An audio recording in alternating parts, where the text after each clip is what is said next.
Shiyu's life completely changed when he was reborn in the world of magical pets. He gained a rare talent that allows him to copy and teach skills from extraordinary beings under specific conditions.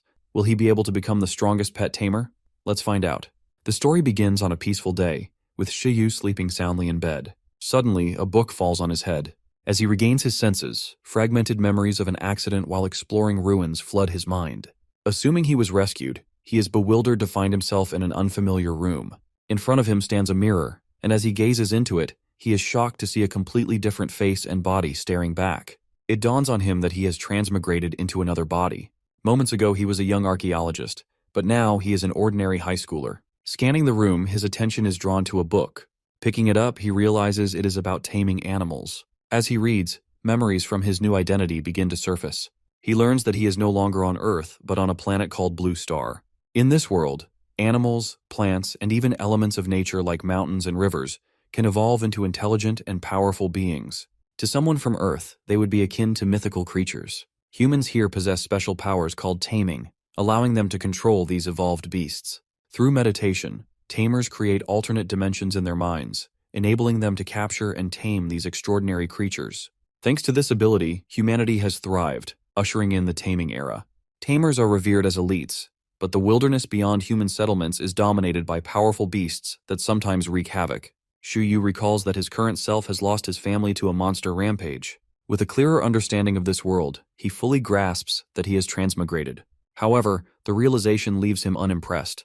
Compared to his past life, he is now a nobody. Determined to make the best of his situation, he checks his status and discovers he is merely an intern breeder at Glacier City's pet center. Shiyu picks up the book Guide to Interning at Breeding Bases, recalling his loan application and difficult life as an orphan who ended up as a low-ranking worker. Despite his misfortune, he resolves to focus on completing his task for today. In the morning, he must feed the snow wolves alone. In the afternoon, he will help transport feed and gather growth data on green cottonworms with his team. Knowing snow wolves are carnivores with intimidating violet eyes, Shiyu doubts his ability to handle them, but reasons that if an intern can do it, it must be manageable. He recalls excelling in theory classes and possessing a unique taming talent, telepathy, which allows him to communicate with anything. While not suited for combat, telepathy has applications in research and diplomacy. Shiyu decides to use it creatively, aiming to befriend the wolves. Practicing his ability, he activates his taming dimension, a radiant, sparkling cube. Inside, he discovers a floating book with a jewel at its core. Suspecting it holds a second talent, he eagerly opens it, unveiling the skills handbook. This rare talent allows him to copy and teach skills from extraordinary beings under specific conditions. Witnessing the skill, touching the beast, and doing both within an hour. Teaching skills requires stamina and compatibility with the receiving beast. Despite these restrictions, Shiyu realizes the potential of Skills Handbook to give him a significant edge. He reviews taming basics, understanding that a tamer's strength depends on their pet beasts, talents, knowledge, and skill mastery. Closing the book, he reflects on his double talents and concludes they are an incredible opportunity. Shiyu tries to make sense of why he has two talents and comes to a conclusion. Shiyu of Blue Planet has the Skills Handbook talent, while Shiyu the Transmigrator has telepathy. With this reasoning, he calms himself and realizes that having two talents is a good thing, actually a bonus. Thinking positively, he convinces himself to use whatever resources are available to him. His train of thought is interrupted by loud beeping sounds, reminding him that it is getting late. Shiyu remembers his daily missions and hurries to his internship, thinking about the snow wolves that might be going hungry. Dressed in a camouflage suit with a blue scarf, he rides an electronic vehicle toward the facility. Once there, he begins searching for the snow wolves' food. He finds some iceborne boxes and takes a peek inside. Inside the boxes, he sees fresh marbled meat that looks absolutely mouth-watering. Shiyu can't help but notice that pet beasts eat better than most humans on Blue Planet. As he picks up a box to transport, 3 of his co-workers greet him and ask if he is going to feed the snow wolves. They remind him that snow wolves are not friendly and even hint that he might need dandelion clumps for healing, just in case. Noticing Shiyu's concern, they reassure him that there's no need to worry as long as the Wolf King is present. His co-workers laugh it off and offer to help, but Shiyu thanks them and assures them he will manage. They wave him goodbye as Shiyu leaves with 3 boxes in tow. Shiyu enters another building and climbs a ramp leading to the snow wolf breeding area. He decides that his priority should be getting used to this new world. Building relationships can come later, once he is fully adapted to his surroundings. The breeding area is located in a region with white, snowy mountains. While unloading the boxes of meat, Shiyu pauses to gather his thoughts. Suddenly 2 snow wolves appear behind him, their violet eyes gleaming as they spot their prey. A chill runs down his spine, and he cannot tell if it is from the cold or from fear.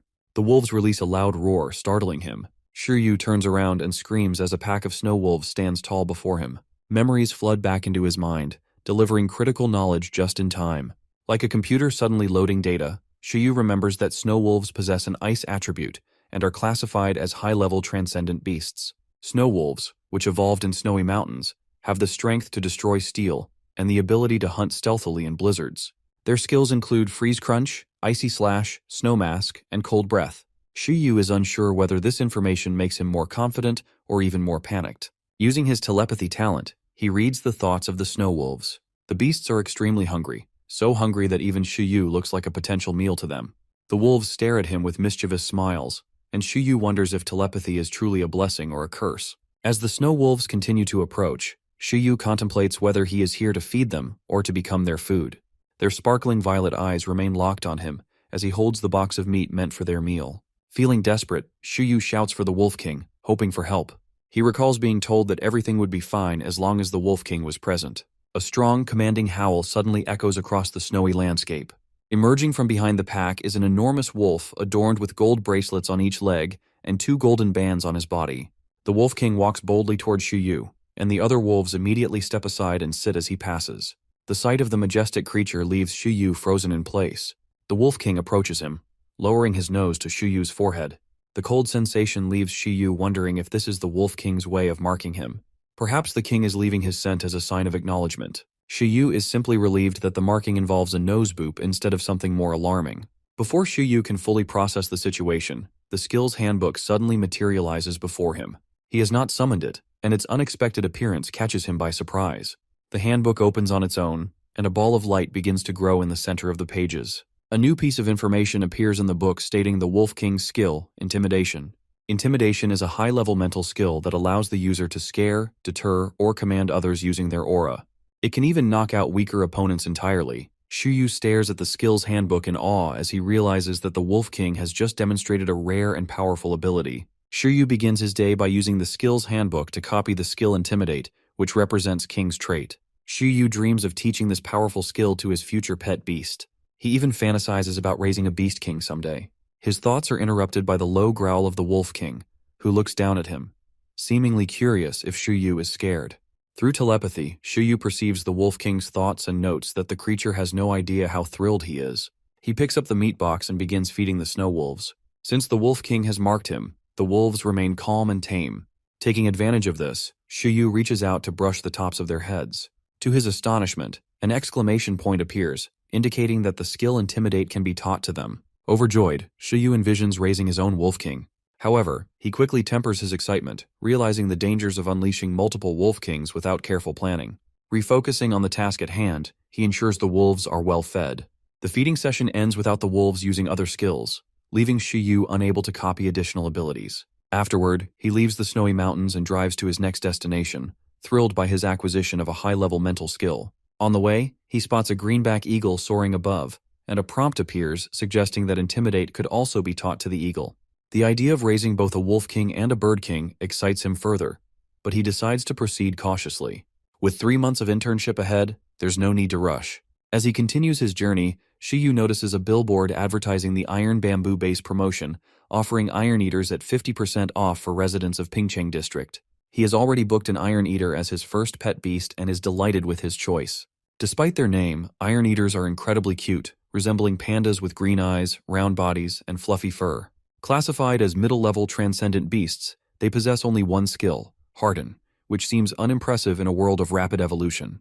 Shiryu attributes this to their natural laziness but values their rarity and cuteness. Iron Eaters consume metals and minerals to activate their Harden skill. Shiryu starts brainstorming training methods, envisioning a combination of Harden, Intimidate, and possibly a sensing or agility skill to create an extraordinary Iron Eater. Confident in his innovative approach, Shiryu is determined to make this happen, though he must first earn his breeder certificate at the end of his internship. Motivated by the thought of his future Iron Eater, Shiryu heads to his next task, collecting growth data for green cotton worms. Arriving at Experimental Area 01, the team leader explains the task's simplicity, but warns of a punishment involving 1,000 worms for poor performance. Shiyu views this as an excellent learning opportunity and approaches the glass enclosures housing the worms. Green cotton worms are small, about the size of a finger, and primarily farmed species. Despite their low level, they have numerous evolutionary paths. Each worm is bright green with yellow devil-like horns. Shiyu greets them, but the nervous worms squeak in alarm as his hand draws closer. One brave worm climbs onto his finger, but the others quickly retaliate, spraying silk that covers Shuyu's face in sticky threads. Shuyu observes the green cotton worms, realizing their reaction to his presence suggests a need for a different approach. As one brave worm climbs onto his finger, it glares angrily before a green exclamation point appears above its head. Shuyu is astonished to discover that even this tiny creature has the potential to become a green cotton worm king. The worm loses interest and jumps back into its cage, but moments later, the skills handbook opens, notifying him that a new skill silk thread has been recorded. Surprised, Shuyu realizes this bug-type skill could be useful when applied creatively. Additionally, the handbook reveals that skills like silk can be improved through repeated teaching, sparking Shuyu's curiosity about the possibilities. Back in his dorm, Shuyu studies the breeding base and learns it houses 51 pet beasts, most of which possess basic low-level skills. These don't align with his vision of raising extraordinary beasts. He decides to prioritize middle and high-level skills, especially sensing and agility abilities, while being mindful of potential limits to his copying ability. His research also highlights the dandelion clump, a plant-based beast renowned for its healing abilities. Known as a model healer in breeding bases, it becomes Shuyu's next target. Determined, Shiyu devises a plan to see the dandelion clump up close. He heads to the infirmary, feigning a sprained wrist. Upon arrival, a black-haired doctor greets him, pushing her glasses up and calmly assessing the situation. Recognizing him as a new intern, she seems accustomed to such antics but decides to humor him. Shiyu plays his part convincingly, asking if his injury will affect his ability to work. The doctor reassures him it's minor and begins treatment. What follows amazes Shiyu. With a simple snap of her fingers, the doctor summons the dandelion clump, a plant-like creature with small eyes embedded in its cottony body. The process is effortless, requiring no chanting or extra steps.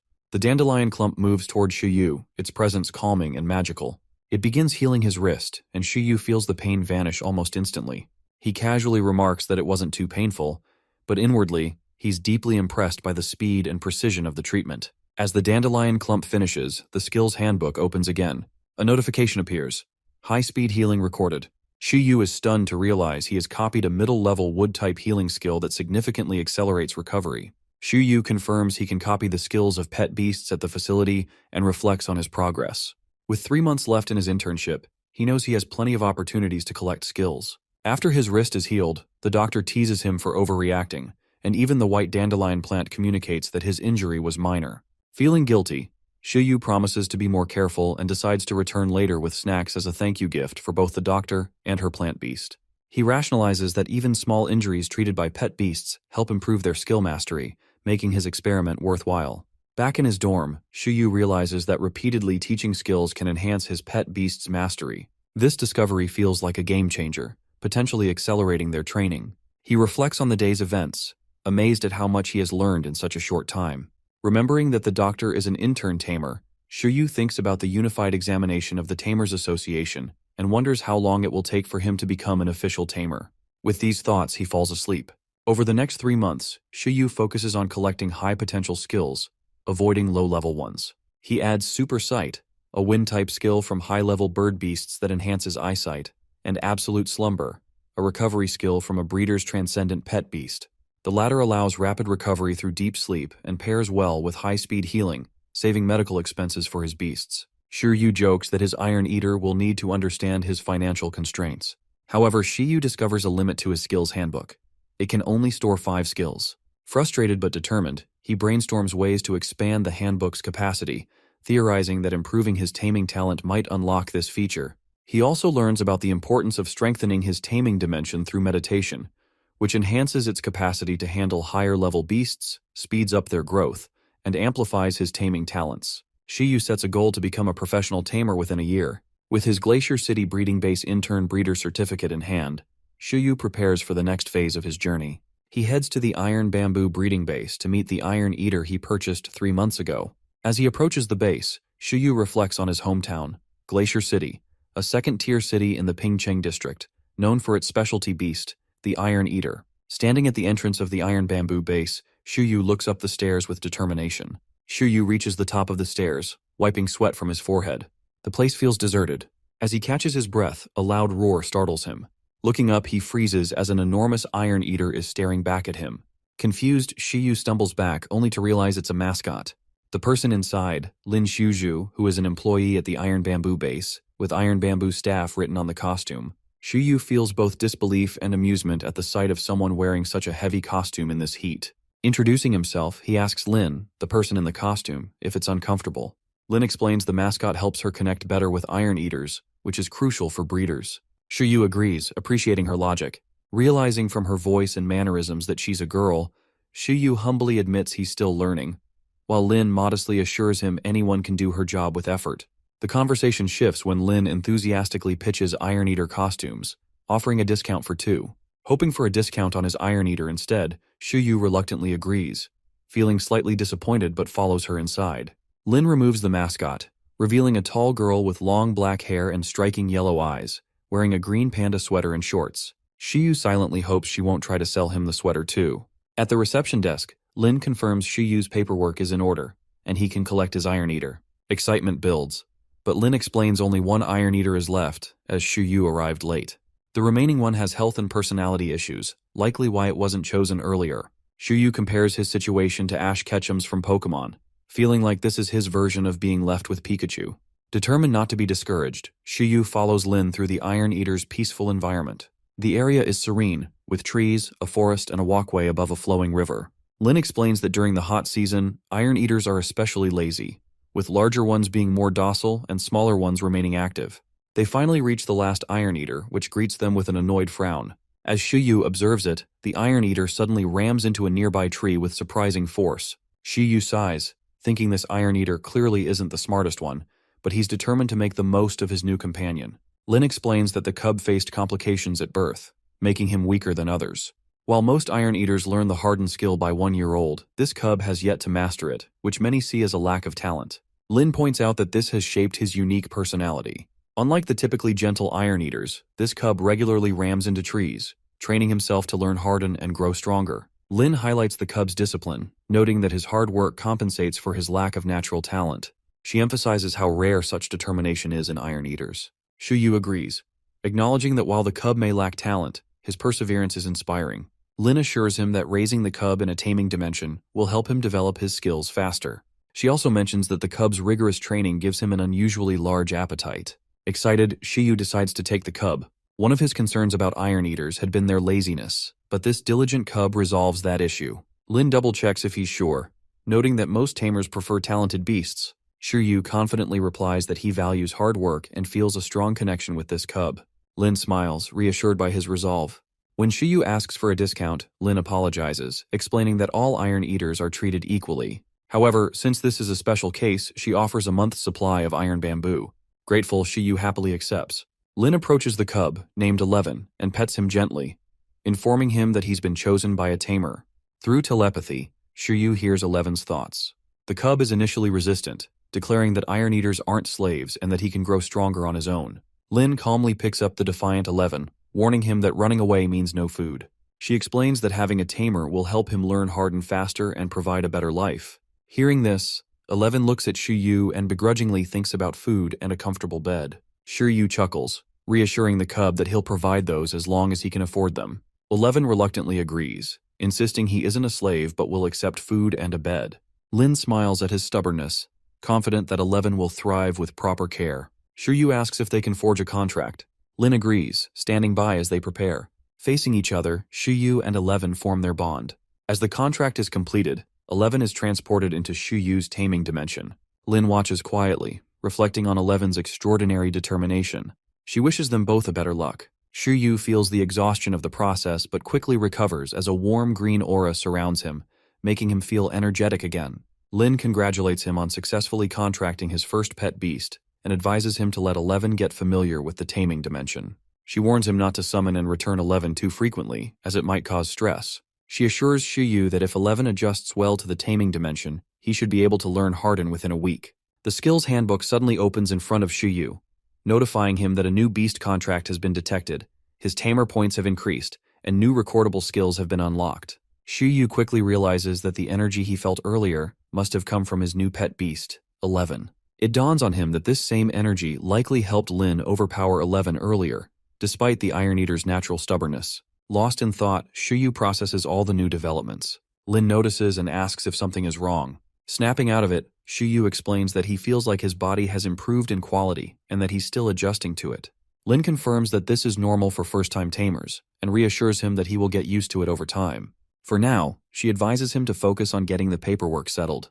Lin hands him a notepad and asks him to fill in his address so they know where to send the iron bamboo. She explains that the bamboo must be fresh and that hoarding large amounts is not recommended. Once the free supply is used up, Yu can purchase more, but he will have to pay for it. Yu agrees to all the terms without hesitation. After completing the paperwork, Yu shyly asks for another favor. Lin is surprised, thinking she has already told him everything he needs to know. Yu explains that he would like to tour the facility to better understand the natural environment of Iron Eaters, believing that this knowledge will help him take better care of 11. Pumping his fists with determination, he emphasizes how serious he is about being a good tamer. Lin allows him to explore the facility and assures him that he can bring 11 to play anytime. However, she reminds him once again that there won't be any more free food. Yu, ever the opportunist, agrees with a smile, though his mischievous intent is clear.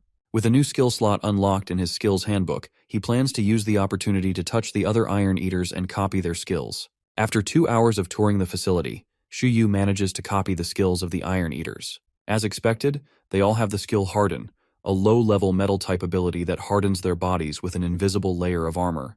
This armor can be used for both defense and offense. Yu feels confident that even if 11 has trouble learning Harden on his own, he can simply teach it to him directly using his taming talent. Yu finally arrives at the house he will be staying in. Though it is old, it has a wide open area with a tree in the corner, perfect for training 11. He summons his Iron Eater, asking him to help clean the house. 11 walks over without hesitation and places his face against Yu's arms, letting him hold him. Overcome by the sheer adorableness of his pet beast, Yu decides that such a cute creature shouldn't be doing mundane tasks like cleaning. Yu forgets entirely about cleaning. Using telepathy, he communicates his intention to teach the skill to his Iron Eater. 11 looks up at him, slightly confused, but quickly responds by balling up his fist. A thin blue film begins to form around his paw. Yu is the one confused this time. He asks 11 if that move earlier was Harden. 11 proceeds to explain, in his own way, that he simply took a nap, and when he awakened the skill. Yu stares at him, and then breaks into a proud smile. He pats 11 on the head like a proud parent, thrilled to see the effect of the taming dimension firsthand. He had been told it would take at least a week for 11 to learn Harden, but it has only been 2 hours. Despite the breakthrough, Yu tries to focus on the task at hand, cleaning the house. He asks 11 to help him tidy up the place, but the Iron Eater hesitates. As everyone knows, Iron Eaters are naturally lazy, and cleaning doesn't count as training. Yu himself seems more interested in testing 11's skills than actually making the house livable. Yu decides to teach 11 Harden again to improve its skill level. According to the Iron Eater handbook he received, there are 4 levels to a skill: beginner, experienced, proficient, and perfect, with an additional rare level called flawless. Since 11 just learned the skill, it is currently at the beginner level. To advance from beginner to proficient, it would normally take about a month of training. Although the skills handbook allows Yu to reteach skills to speed up this process, his logical nature leads him to consider the stamina and effectiveness of using this method. After some thought, he decides to start by teaching 11 an easier skill from his handbook, Silk. However, 11 has no affinity for bug-type skills, which makes it impossible to learn. Yu, determined to experiment with this skill, starts brainstorming how to proceed. As if answering his unspoken prayer, a rustling sound comes from nearby. Yu turns to see a green cotton worm sitting calmly on a tree in his yard. Perfect. The worm squeals as Yu commands 11 to capture it without hurting it. This is the first battle Yu is sending his pet beast into, so he remains cautious. But 11, brimming with confidence, doesn't hesitate for even a second. He rushes toward the tree in a zigzag motion, climbs it swiftly, and leaps onto the branch where the green cotton worm is perched. Without wasting a moment, 11 chops the branch, sending it falling toward the ground. Before the branch hits the ground, 11 lands gracefully and catches the worm in his paw. The green cotton worm, now teary-eyed, looks up at Yu, who praises 11 for the flawless capture. Both Yu and 11 stand over the worm, their eyes gleaming with determination. The worm, however, has no idea what kind of adventure it's just been dragged into. Terrified by the small but powerful Iron Eater that caught him, the green cotton worm trembles. 11, unfazed, tosses the worm casually onto the ground. The poor worm lands flat, feeling the intimidating presence of the two fierce creatures standing over it. Shiyu notices something interesting as he observes the worm. A single mark on its body indicates that the skill Silk has only been learned once. This excites Shiyu, as it means the worm has a lot of potential for skill improvement. Looking at the worm intently, Shiyu asks, half-jokingly, if it plans to go anywhere. Not that the worm has anywhere to run. To seal the deal, Shiyu kneels to the ground and gently picks the worm up again, ensuring it won't escape. The adventure for this little green cotton worm is just beginning. Shiyu watches the green cotton worm lying on the ground, reflecting on his 3 months as an intern working with them daily. With practiced ease, he removes the tangled silk from his arms, a task now second nature to him. The worm stares in surprise at Shuyu's skill and composure. Moving closer, Shuyu uses telepathy to threaten it, warning that it will be fed to 11 if it doesn't cooperate. 11, nearby, drools at the thought of food, his opportunistic nature mirroring his Tamer's. With his test subject secured, Shuyu is ready to experiment with his teaching skill. An exclamation point appears above the worm's head, indicating that the silk skill is teachable. As he places the worm in his palm and prepares for the process, the skill's handbook appears, and light begins to gather around his hand and the worm. The worm freezes in surprise as the process begins, while Shuyu is overwhelmed by exhaustion, hunger, sleepiness, and fatigue hit him all at once. Despite this, he remains focused, noticing a second stripe appear on the worm's back. Mission success. The worm seems to experience a flood of memories linked to the silk skill, which might explain its initial confusion.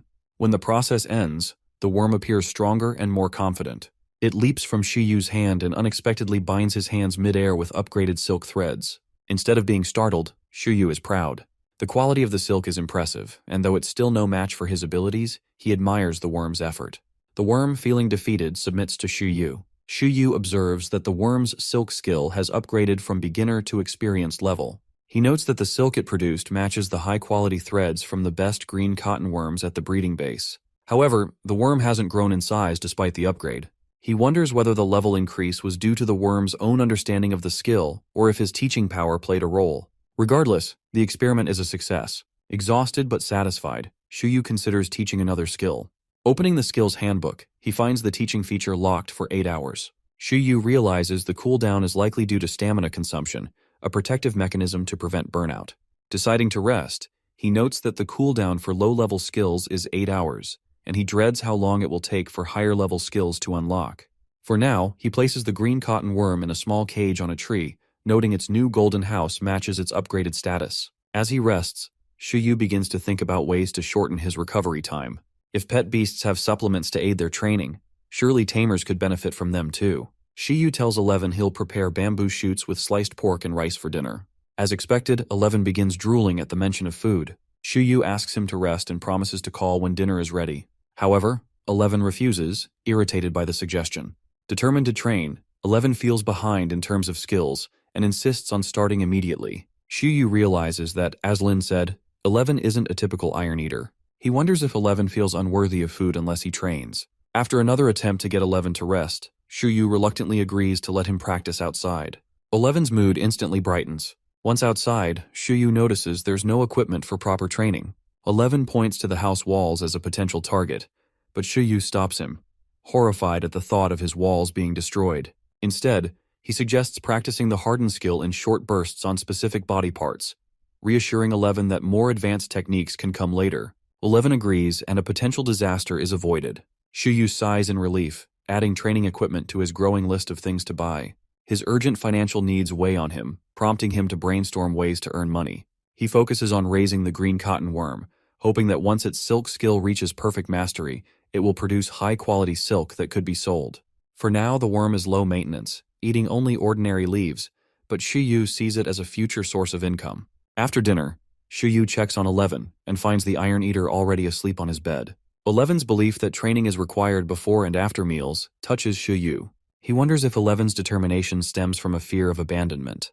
To reassure him, Shiyu gently promises that he will never leave him. Later, as Shiyu lies on his bed, he tries to sleep but is kept awake by financial worries.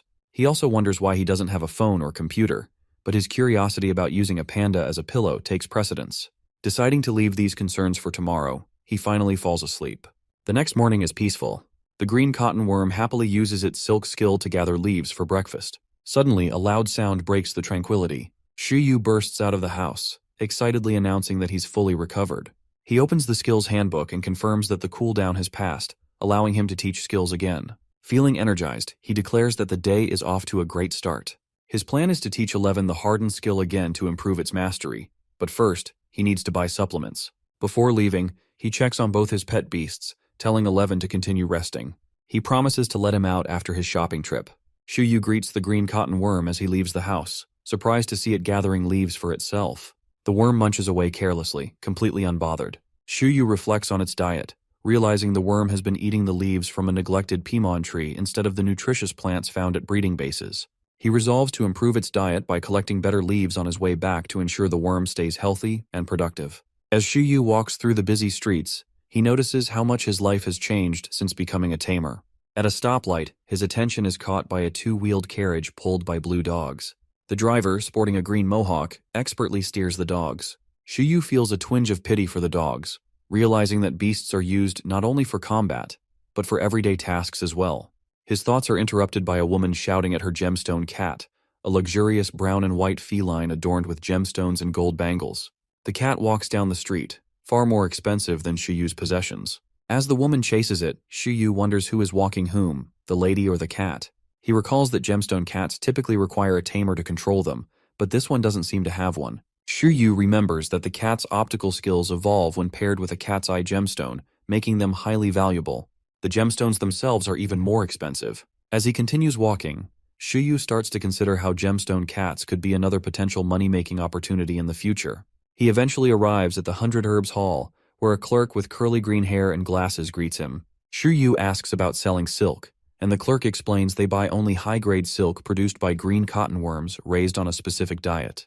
The clerk hands him a guide outlining the silk requirements and pricing. Excited by the potential profits, Shuyu calculates how much money he could make by selling high-quality silk. With tight finances and monthly loan repayments stretching his budget, Shuyu knows he has about a year before his inheritance and financial assistance run out. If he doesn't succeed as a tamer by then, he may need to take a regular job at the breeding base and let 11 go. Refocusing on his plan, Shuyu decides that improving the green cotton worm's silk skill to perfect mastery is crucial for his success. Selling high-quality silk could provide the steady income he needs. The clerk, noticing Shuyu deep in thought, asks if he's interested in selling silk. Shuyu politely declines for now and instead purchases the vials of medicine he needs. After completing his purchase, Shuyu heads home, feeling exhausted from the walk with his shopping bag. He adds a cell phone and mode of transportation to his growing list of things to buy. Shuyu places the grocery bag on the table and inspects the medicine he bought. Mingshin capsules. These capsules, made from ingredients of plant-type transcendent beasts, are well known for reducing fatigue and improving physical strength. Many tamers use them after battles for quick recovery. For Shuyu, they're a luxury, and he knows he must use them sparingly. After a restful night, Shuyu summons 11, who eagerly stretches and gets ready for the day. Shuyu observes his pet and senses the positive energy stemming from the taming dimension. 11, now fully awake, clenches his fist, already eager to train. He declares that he wants to train for 6 hours, a very specific goal. Shuyu sighs, advising him to slow down and stressing the importance of a work-life balance. 11, however, stares blankly, not understanding the concept. Shuyu begins to explain to 11 that the energy from the taming dimension comes from him. While he appreciates 11's enthusiasm, he needs to be mindful of Shuyu's own limits. He knows that using the skills handbook and strengthening his taming dimension takes a toll on him too. Shuyu realizes that 11 believes anything other than training is undesirable, and he worries about his own stamina with such a dedicated and motivated pet beast. Shuyu starts planning 11's next lesson, considering teaching him absolute slumber to help him recover from fatigue. Meanwhile, 11 continues rolling around, consumed by the desire to train. He even shouts his intentions, prompting Shuyu to stop him and say they'll focus on advancing his hardened skill first, before absolute slumber. With a smile, Shuyu pinches 11's cheeks and uses the skills handbook to reteach harden. Light gathers between them as the lesson begins, with the green cotton worm observing from its cage in surprise. As the process intensifies, 11's expression changes dramatically, and he roars loudly, clearly feeling the effects of the lesson. After the lesson, Shuyu feels the fatigue but finds it manageable, similar to the previous day. He wipes the sweat from his forehead and notices the dark circles under his eyes. He decides to take one of the Mingshin capsules. Upon swallowing it, he feels immediate relief, his fatigue melting away. Looking at 11, Shuyu notices his pet's renewed energy. 11 lets out a triumphant battle cry and raises his arm. With a sudden, forceful movement, he slams his fist into the ground, causing the floor to shatter. Shuyu panics, demanding to know what 11 is doing. 11, however, is calm and seems impressed with his own strength, pointing at the broken floor. Shuyu, both frustrated and amazed, explains that 11's hardened skill has reached the experience level, which significantly boosts his combat abilities. While Shuyu acknowledges the progress, he is upset about the damage caused to his home. 11 looks at Shuyu, eagerly as if asking what he has done to him. Shuyu crosses his arms and asks 11 if he's still in such a rush to train.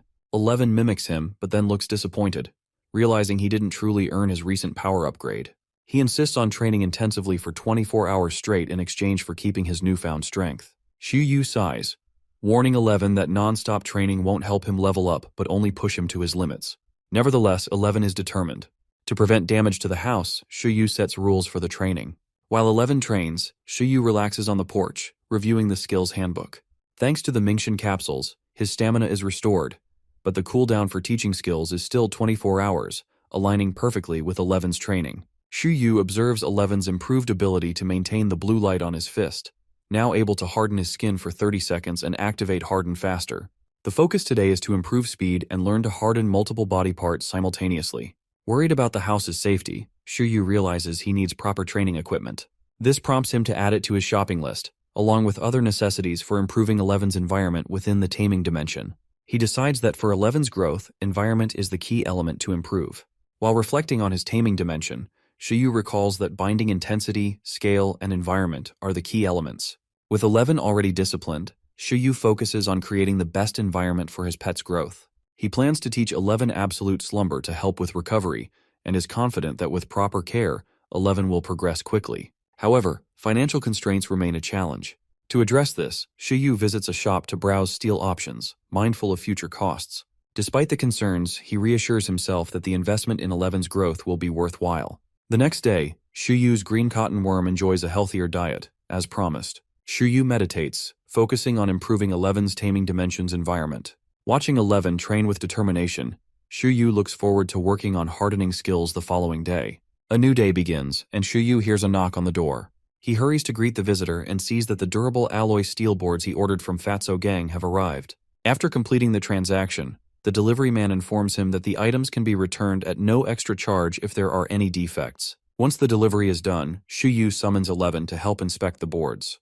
11 appears, looking as cute as ever, but now with a red scarf-like cape, giving him a super panda appearance. Shuyu is thrilled, realizing that improving the taming dimension environment is already paying off. Feeling proud, he rewards 11 with extra food for his progress. Shuyu explains they will focus on hardening training and begins to mention that the house isn't ideal for this. However, 11 waves his tail, urging Shuyu to test his strength on him, declaring that brave iron eaters feel no pain. Shuyu dismisses the idea, knowing he would be the one hurt, and introduces the steel boards instead.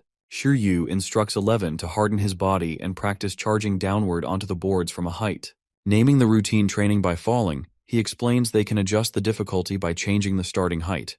11 hugs Shuyu joyfully and calls him a genius. 11 begins training, breaking through stacks of steel with ease. After inspecting his hands and noticing cuts, he uses high-speed healing to recover instantly and resumes training. Inside the house, Shuyu reflects on the progress. 11's harden has reached proficient level, and the steel boards double as training tools and food. Meanwhile, the green cotton worm's silk has also reached proficient level, producing stronger silk. Shuyu feels satisfied with the supplements that help him train both beasts efficiently. With harden and silk progressing steadily, Shuyu decides it's time to test their skills in combat. He calls 11 to take a break and eat lunch to conserve energy for an actual combat. 11 crumples the steel sheet he's holding with ease, eager for the combat Shuyu mentioned. Understanding that food, training, and combat are crucial for pet beast growth, Shuyu decides not to rush into dangerous encounters. Instead, he opts for a regulated battle at a reputable center, ensuring the fight is against a beast of the same level. On the way to the battle center, Shuyu reflects on the exams he must pass to become a professional tamer, the basic, combat, and survival exams. Feeling tired just thinking about it, he rules out the survival trials for now and decides to join a Tamers Association wilderness training instead. He reassures himself that a professional setting is the safest option. Shuyu arrives at the Pingcheng District Tamer Battle Gym, where he's greeted by a green-haired receptionist. He explains that it's his first time and asks for a tour. The receptionist explains the 3 battle options: arranged battle, where he picks his opponent; random battle, where he's matched with an opponent of the same level, and Gamble Battle, where the loser pays for both participants. After considering his options, Shuyu rules out the arranged battle since he doesn't know any other tamers. He opts for the Gamble Battle, hoping for free training. The receptionist explains that battles are categorized into levels 1-6 and levels 7-10, with both costing 100 yuan, covering referees and medical services. Shuyu feels the pinch of spending money, but decides the cost is reasonable for the services provided. Shuyu is confident in Eleven's abilities, considering his level 5 status and skills like Harden at the proficient level and high-speed healing. He believes 11 can handle a level 6 opponent, hoping for a challenge but not a dangerous fight. After filling out the form, Shuyu asks if he can increase the stakes, but the receptionist informs him that it's not allowed. He's given a card and asked to wait in the lobby for an opponent. In the lobby, Shuyu notices another tamer, Chen Kai, filling out his own form. Chen Kai, a blue-haired student with glasses, boasts about his skills and his ice armadillo pet beast. Confident that his classmates no longer challenge him, he's here to improve. The two tamers notice each other, realizing they will be opponents. Both are soon called to Arena 11, a massive oval-shaped arena filled with spectators. The arena manager and referee, Shiraishi, informs them they have 1 hour to use the arena. Then the referee signal to start the match. Shuyu calls his pet, 11 steps forward, standing proudly before Shuyu, prepared for battle. 11 is a metal transcendent level 5 Iron Eater cub, with a proficient level Harden and a beginner level high-speed healing. Chen Kai calmly opens his Taming dimension, crossing his arms as an armadillo-shaped figure materializes behind him. Ice glaciers form around the arena, and a majestic ice armadillo emerges. The beast stands tall, its yellow eyes glowing with blue and yellow body armor and sharp claws. The ice armadillo is an ice transcendent level 6 beast, with an experienced level ice armor and icy slash. The battle is broadcast live in the gym's lobby, attracting a crowd. Yue, a student in the audience, recognizes Chen Kai as one of the strongest tamers in their grade. She confidently explains to her friend that nobody in their class can defeat Chen Kai and praises the ice armadillo's power. When she notices Shuyu with an Iron Eater, she predicts that Shuyu's chances are slim, believing 11 is not strong enough to break the ice armor. Back in the arena, Chen Kai commands his ice armadillo to use icy slash. The beast charges forward with lightning speed, its claws glowing with icy energy. The referee and spectators are in awe of the armadillo's strength. As the attack lands, 11 activates Harden, and to everyone's shock, the ice armadillo's claws crack under the impact, unable to harm 11, who stands unharmed. Seizing the moment, Shuyu orders 11 to counterattack. 11 leaps high into the air, aiming for his opponent. Chen Kai quickly commands his ice armadillo to activate ice armor, encasing the beast in a thick layer of ice. But 11 is undeterred. He strikes the ice armadillo's shield with his hardened fist, shattering it after a brief struggle. With the ice armor broken, 11 delivers a final powerful blow, sending the ice armadillo flying across the arena. The beast crashes to the ground, unconscious and unable to continue. The battle ends in a one-sided victory, leaving the spectators stunned. Shuyu smiles, proud of their hard work and training, while Chen Kai, wide-eyed, screams in disbelief at the impossible turn of events. Chen Kai's ice armadillo crashes into the wall, the beast motionless. Chen Kai is left staring in disbelief, muttering that it's unscientific, insisting that he didn't breed a half-flawed ice armadillo. Shuyu, pleased with the result, mentally reviews the battle. He's impressed that 11's Harden worked even better than expected, and wonders if their celebratory dinner the previous night had helped boost 11's morale. The referee walks over to check on the unconscious ice armadillo. Shuyu, confident the battle is over, doesn't even consider the possibility of the ice armadillo getting back up. His thoughts quickly shift to finding stronger opponents for future battles. The referee, equally stunned by the speed of the match, wonders if 11's Harden truly was at the proficient level, especially for a level 5 Iron Eater. Both Shiraishi and Chen Kai sit silently, processing the unexpected outcome. In the lobby, Yue and her friend are equally shocked. Yue, who initially dismissed Shuyu and his Iron Eater, is now re-evaluating the situation. Her friend points out the obvious, that Chen Kai lost, and Yue, flustered, denies any connection to him. She speculates that Shuyu must come from a wealthy family, or be a top-tier tamer with access to high-grade supplements or unique training methods.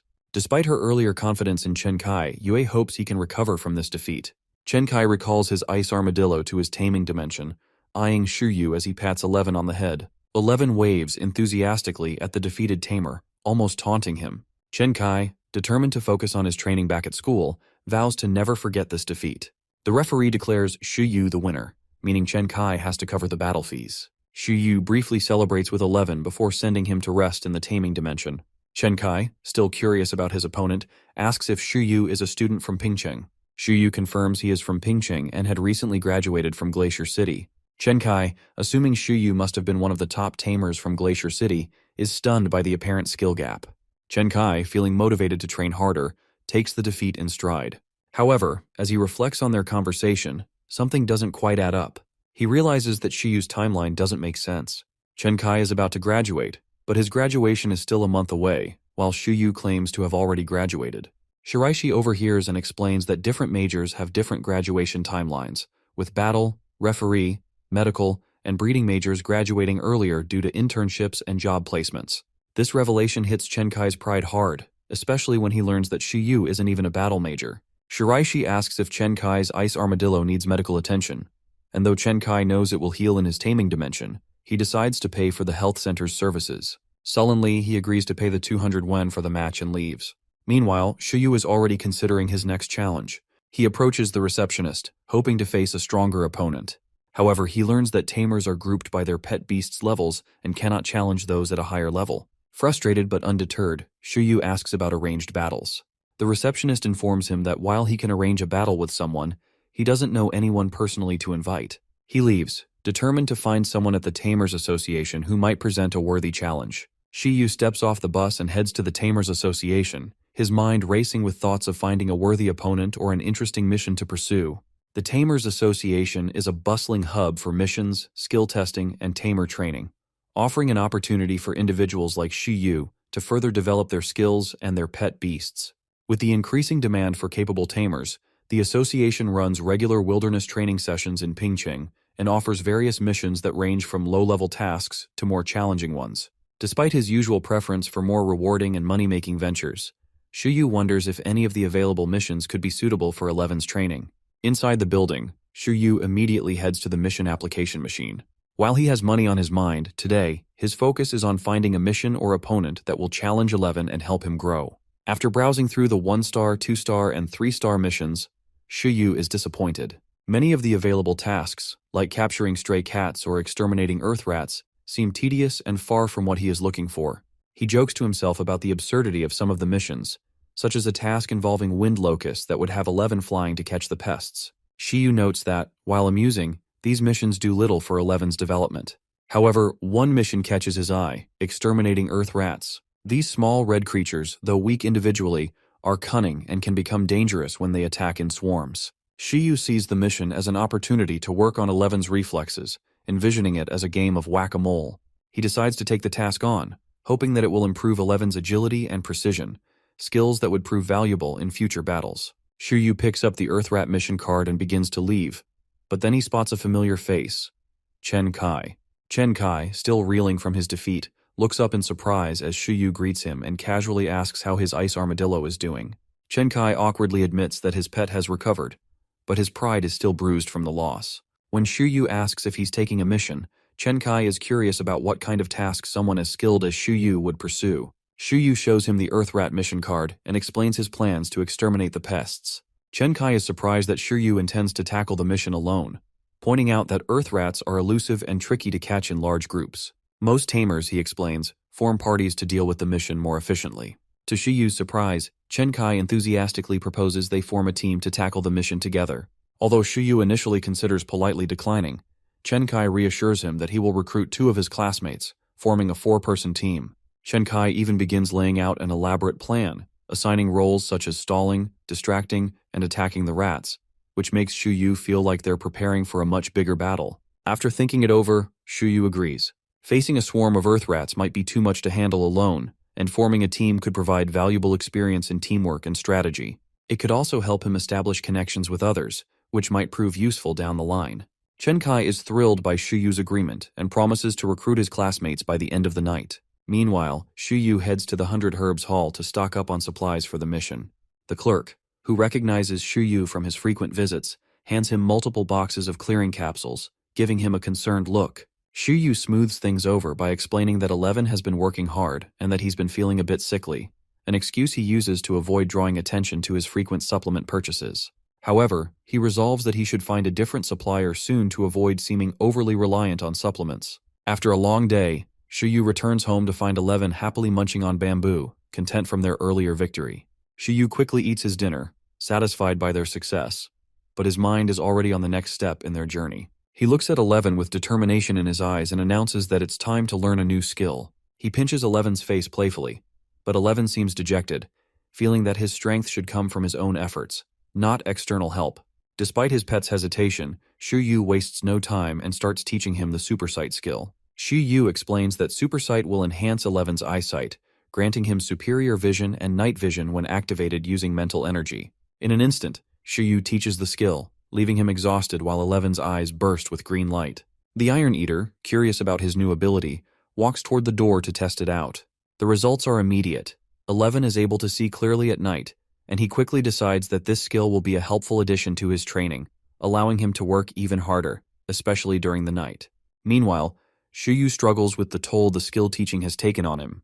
He notices that the cooldown for teaching a new skill has extended to 48 hours, and he feels the strain in his body. Though he secretly hopes for a peaceful night's rest, 11 is already eager to put his new ability to use. Shuyu, although tired, is happy to see his pet's enthusiasm. Elsewhere, Chenkai is busy making arrangements for their Earth Rat mission. He opens their group chat, searching for volunteers to join the team, and is shocked when Yue, the pink-haired girl from earlier, privately messages him. She admits to watching the battle between Chenkai and Shuyu and expresses interest in learning how Shuyu trains his Iron Eater. Seizing the opportunity, Chenkai invites Yue to join their party and asks her to bring someone with a control-type pet beast. The next morning, Shuyu meets up with Chenkai in front of the Tamers Association. Shuyu looks exhausted, but he brushes it off, pretending to be fine. When the rest of the team arrives, Yue and her friend, Yu Jingjing, Shuyu is caught off guard when they bow and refer to him as Master. Despite the awkwardness, Shuyu reassures Yue, who seems embarrassed by the disparity in skill between her Iron Eater and 11. Each team member introduces their pet beasts. Chenkai introduces his level 6 Ice Armadillo, Yue introduces her level 6 Iron Eater, and Yu Jingjing presents her level 6 Brambles, a plant-type beast with the Entangle skill. Shuyu briefly explains that his Iron Eater is level 5 and has a proficient level Harden, which surprises the others. They are especially shocked by 11's proficiency in Harden, though Shuyu keeps quiet about the effort and training that has gone into it. After their introductions, the team registers their mission and boards the bus to Beiki Village. During the ride, they chat to get to know each other better. Chenkai is surprised to learn that Shuyu is a breeding major, not a battle major, and Shuyu explains that he finds fighting and killing distasteful. Instead, he believes that mastering the art of breeding pet beasts is the key to long-term success. He shares that his breeding expertise helped him train 11 to develop a proficient level Harden. As the bus arrives at Beiki Village, the team is warmly welcomed by the villagers and given green jumpsuit uniforms.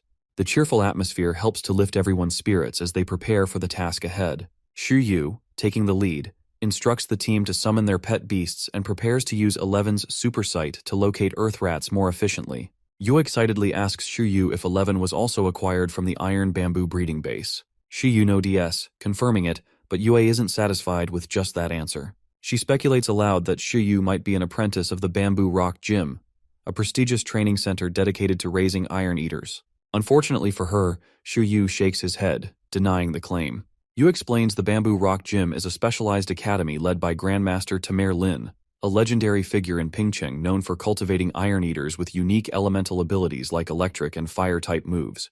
Grandmaster Lin is considered the strongest Tamer in Pingcheng, having spent his life perfecting methods to raise Iron Eaters.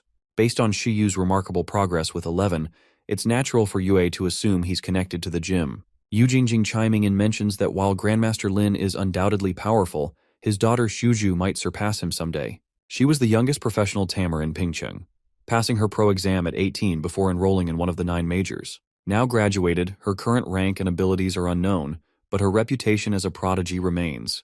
The students discussed Shuju's career, realizing she had also majored in breeding and returned to Pingcheng for research.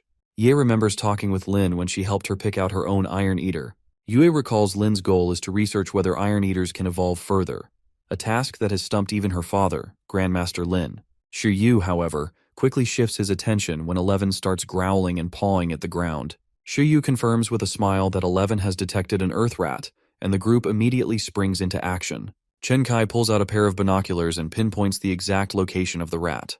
Together with 11's guidance, they locate their first target, a level 4 earth rat. scurrying across the field with an apple in its mouth.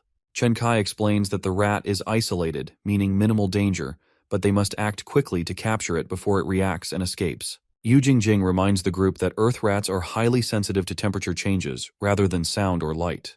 Their pet beasts, especially the iron eaters and ice armadillo, might alert the rat if they get too close.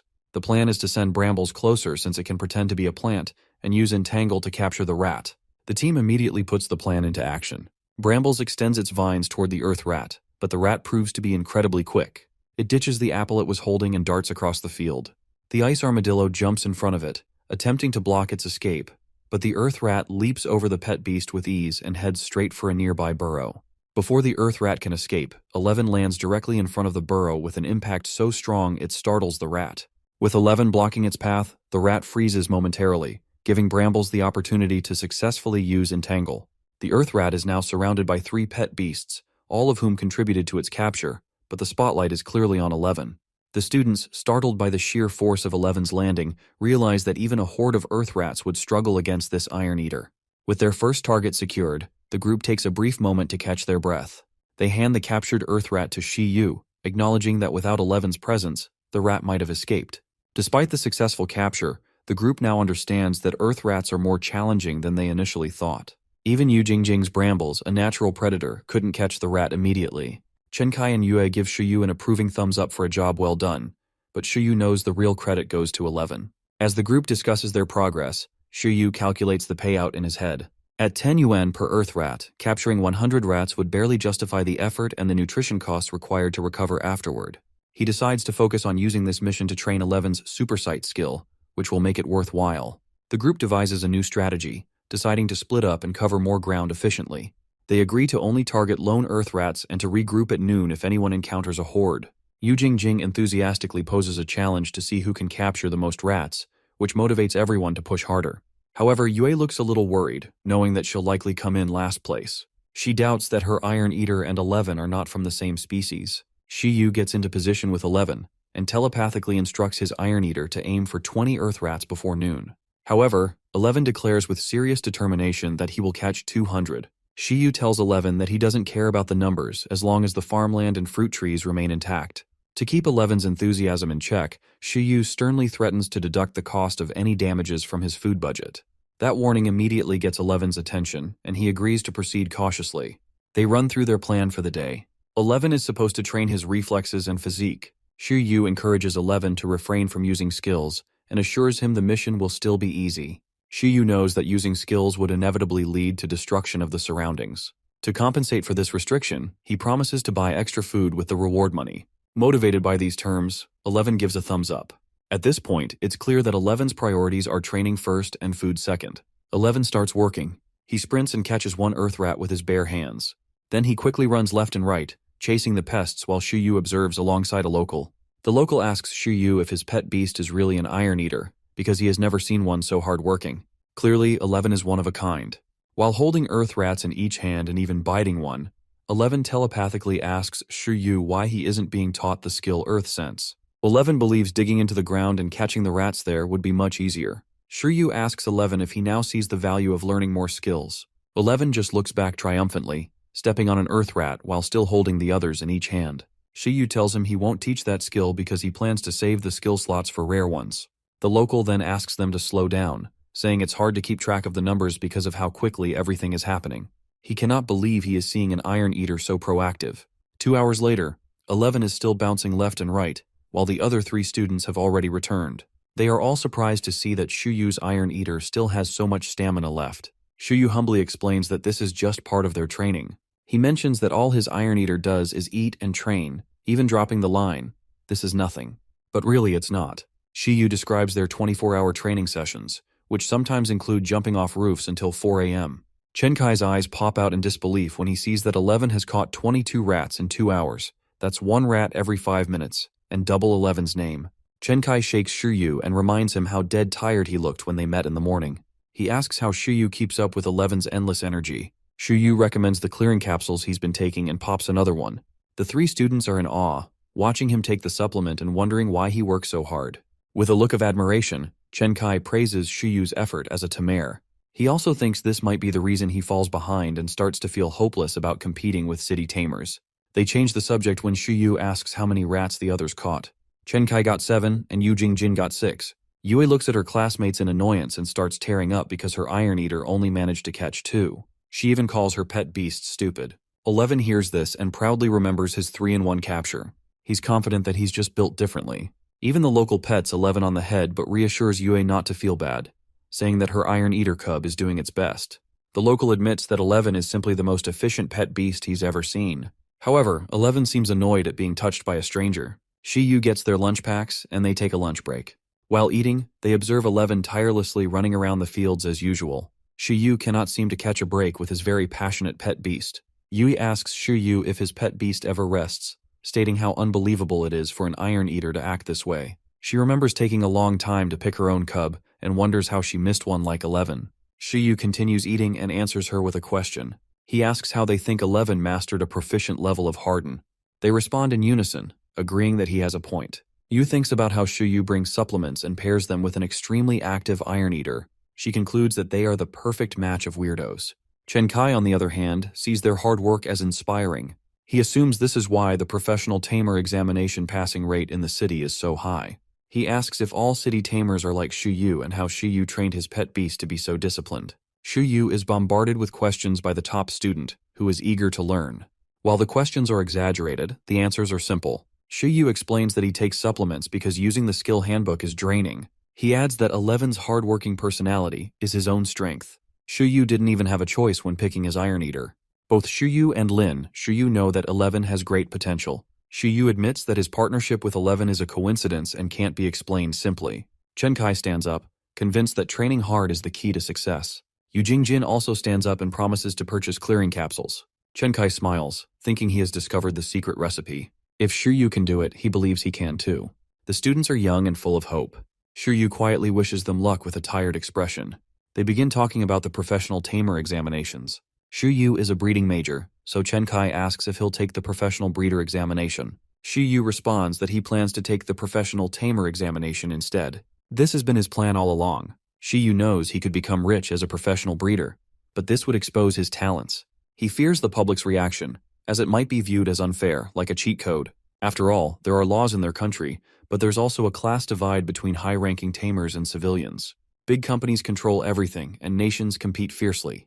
Tamers are also highly competitive with one another. Shiyu understands that humans face the constant threat of highly intelligent, transcendent beasts taking over their territories. He wants to gain the ability to protect himself before fully utilizing the skill handbook. Passing the professional tamer examination would give him access to higher-level beasts and their advanced skills. Shiyu thinks about how he, 11, and Warren could survive in this world, and the only way is to become a professional tamer and improve his own abilities. Chen Kai happily tells him that if he takes the exam in 2 years, they might see each other again. However, Chen Kai is lost in thoughts. He notes that the next exam is in 6 months, but their pet beasts need to reach level to qualify. For the first round of assessment, the minimum requirement for the pets to have at least extraordinary combat power. Even for next year, reaching level 10 will be a challenge for their pets, let alone achieving extraordinary combat power. Chen Kai assumes that he and Shiyu should participate in the assessment next year. However, Shiyu has other plans.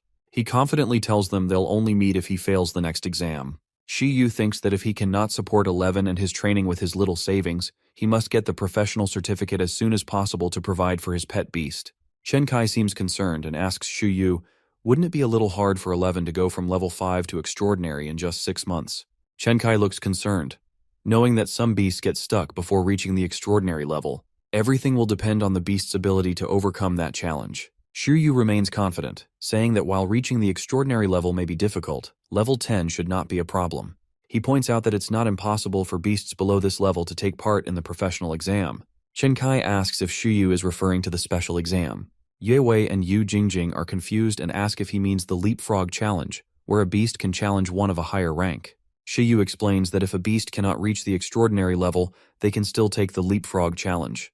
For pets with high proficiency skills, it should be easy to challenge higher rank beasts. Chen Kai remembers Shiyu's Iron Eater has a proficient level harden, which makes sense for it to challenge stronger beasts. He feels Shiyu is better than him in every aspect, even in planning, and reminds himself to train his ice armadillo harder after their mission. Suddenly, a loud whistle interrupts their conversation, and an announcement is broadcast throughout the village.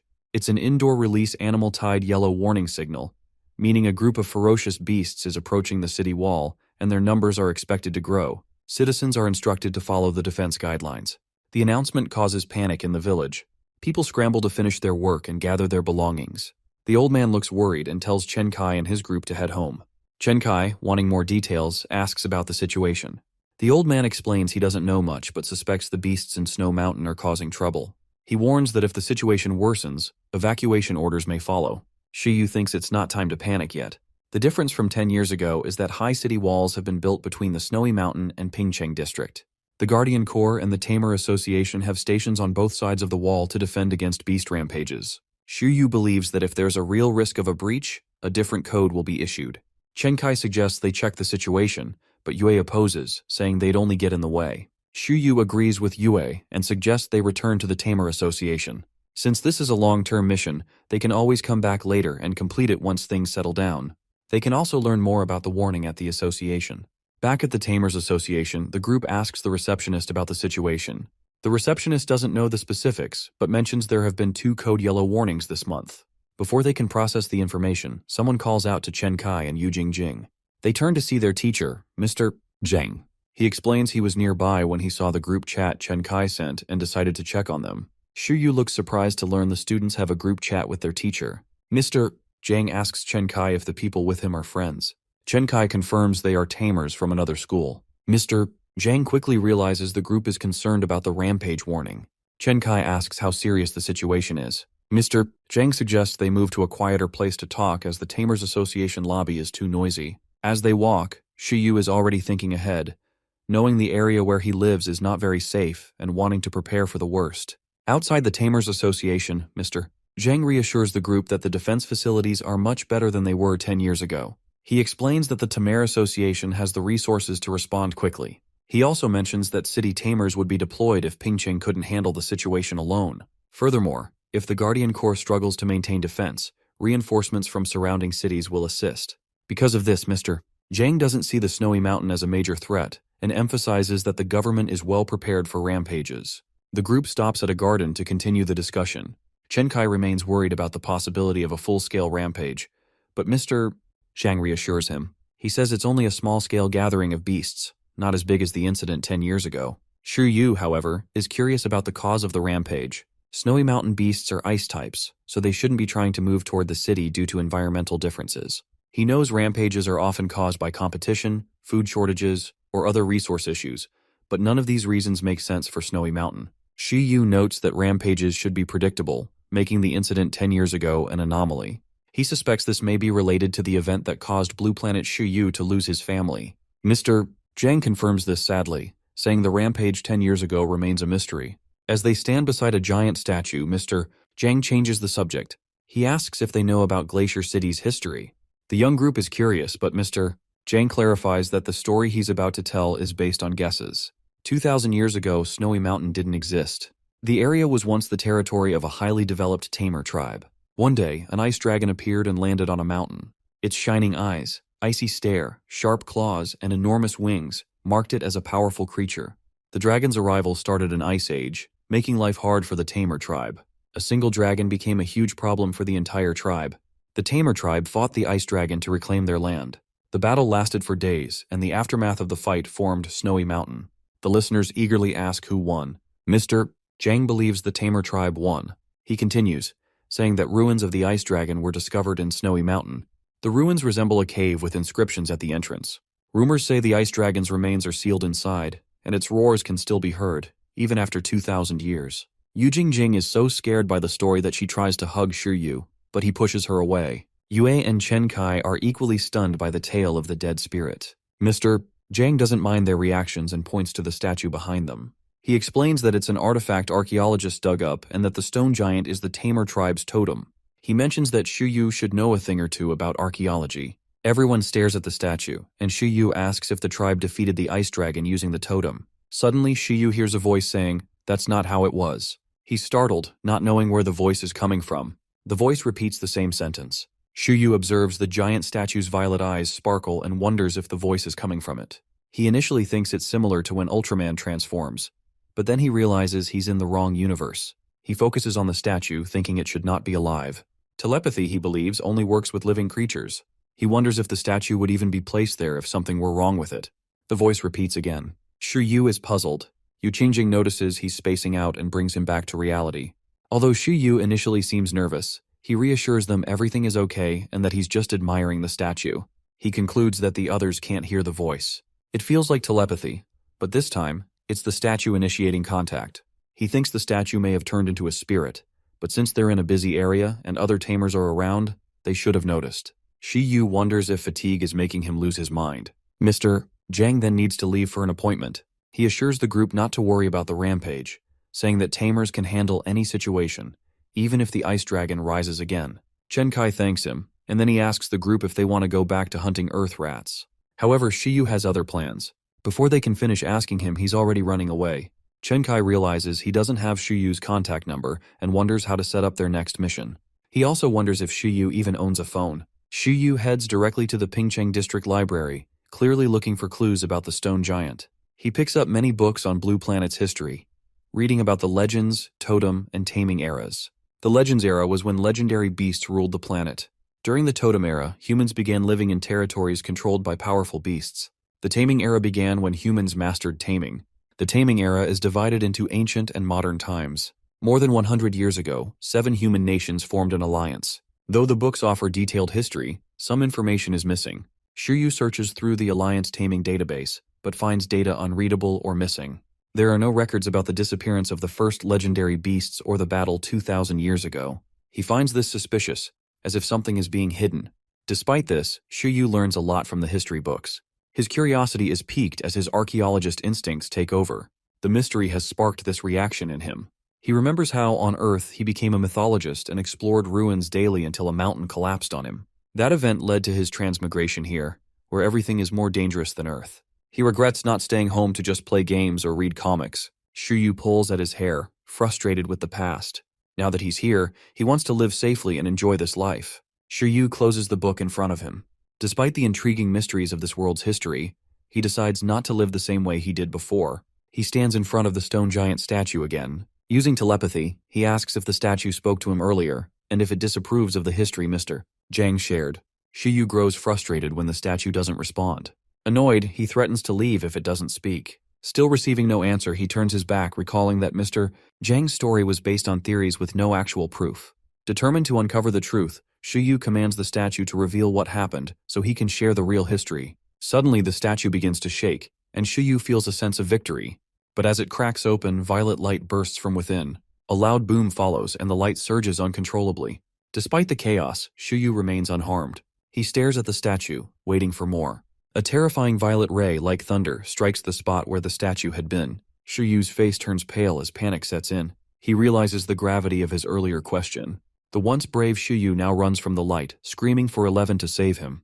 The commotion spreads and citizens panic, thinking a rampage is occurring. Some try to calm others, suggesting it might be an earthquake.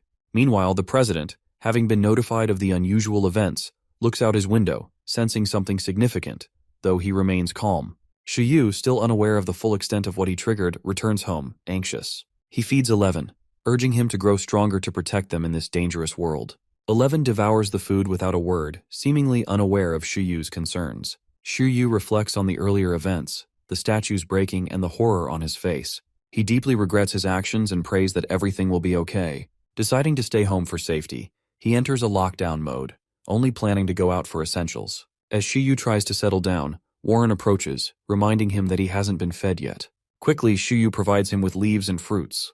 Warren seems surprised by the abundance, but eats eagerly. After a long day, Shiryu decides to rest, hoping the next day will bring answers. Shiryu plans to teach 11 high-level skills like Intimidate and Absolute Slumber, but decides to wait for now due to exhaustion. Instead, he focuses on helping 11 master his current abilities. He calls in the green cotton worm as a sparring partner. Although reluctant at first, the worm is bribed with food and starts using its new Silk Ray skill, which is strong enough to pierce Shiryu's clothes. 11's task is to either dodge or predict where the silk will land and use harden on those areas, enhancing his agility and reflexes. Shiryu leaves them to train while he goes out for groceries.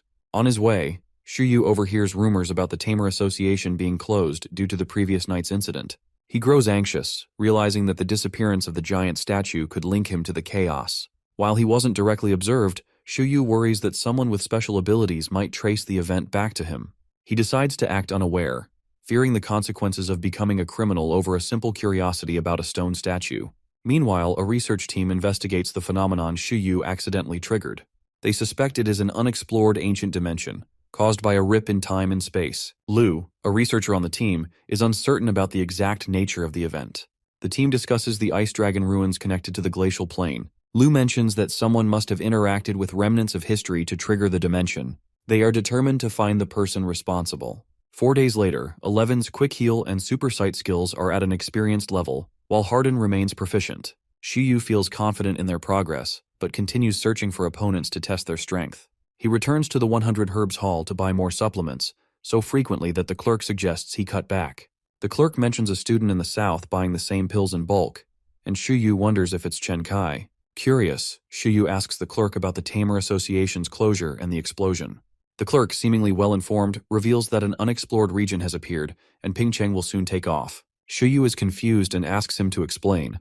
The clerk informs Shuyu that an unexplored dimension has appeared recently. Shuyu learns that the unexplored dimension is an alternate dimension, similar to a taming dimension. The clerk explains that taming dimensions exist independently after the death of a Tamer, becoming small worlds filled with energy, even after losing their connection to pet beasts.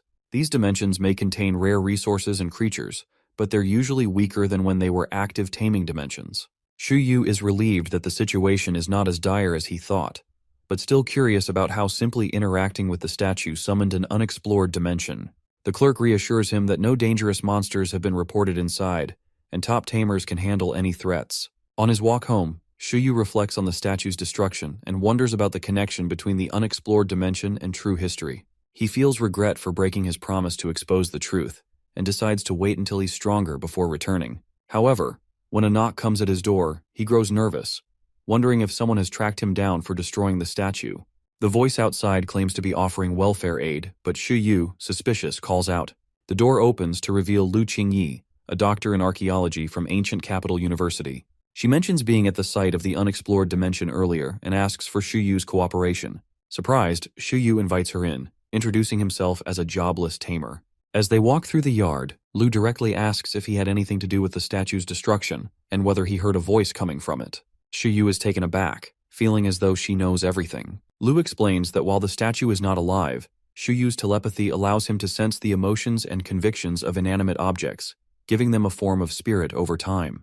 This ability, called hearing the voice of history, is rare, and those who possess it are called hearers.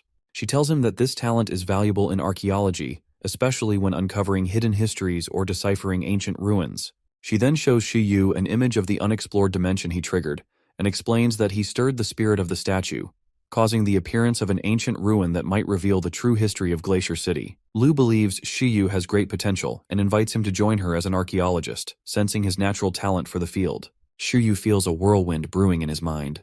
This was the life he was trying to escape, the life he had convinced himself not to enter again. Lu is not even finished speaking when Shuyu spirals at the mention of being a natural archaeologist. He silently vows that he does not want to do archaeological work in this life. His goals are simple: become rich, keep 11, find a girlfriend, get a cat, move to a safe city, and live a carefree life. He knows what an archaeologist's life looks like and wants nothing to do with it again. Shuyu politely declines the offer to join any archaeological association immediately, cutting Dr. Lu off without hesitation. Lu clarifies that she is not asking him to join an archaeological association. While the humans miscommunicate, the pet beasts are bonding, with the worm sitting on the wind lion's nose and 11 trying to climb up too. The humans try to align their understanding of what is being offered. Lu explains that asking Shuyu to join an association for archaeologists would be a waste. She reveals that she is offering him a different organization. There are only 11 hearers in the entire nation, a number lower than the number of legendary tamers or divine-ranked beasts under national protection. That is how rare Shuyu's talent is. Shuyu feels embarrassed for jumping to conclusions. Lu does not seem to mind and tells him to consider the offer. She tries to convince him, pointing out that having this talent means he likely has some interest in history, which is what allowed him to hear the voice of the stone statue. Shuyu adamantly denies this, reasoning that there is no money in history or archaeology. While the pet beasts continue playing, Lu gives Shuyu time to think and takes a picture of the cute scene. Shu Yu begins to bask in the realization that he is a national treasure, one of 11 hearers in the entire country, rarer than legendary tamers and totem guardians. He smirks, noticing the coincidence of the number 11 repeatedly appearing in his life. Using simple logic, he concludes that because his talent is so rare, he will certainly have a greater advantage if he joins the organization. This is the law of supply and demand. Acknowledging this, he humbly decides to hear out the archaeologist. Shu Yu starts asking further questions, now intrigued. Likely swayed by the possibility of a comfortable and lucrative life, Lu teases him with more benefits, stating that he could receive more privileges than a legendary tamer. She looks him in the eye and confirms that if he joins, he will hold a higher status than a legendary tamer. She even implies that he could become so rich he could hire legendary tamers as bodyguards to accompany him when exploring ruins. Forget about running a silk factory. This sounds like the life Shu Yu has always wanted. Shu Yu recalls that the president of Glacier City's Tamer Association is only a Grandmaster level tamer.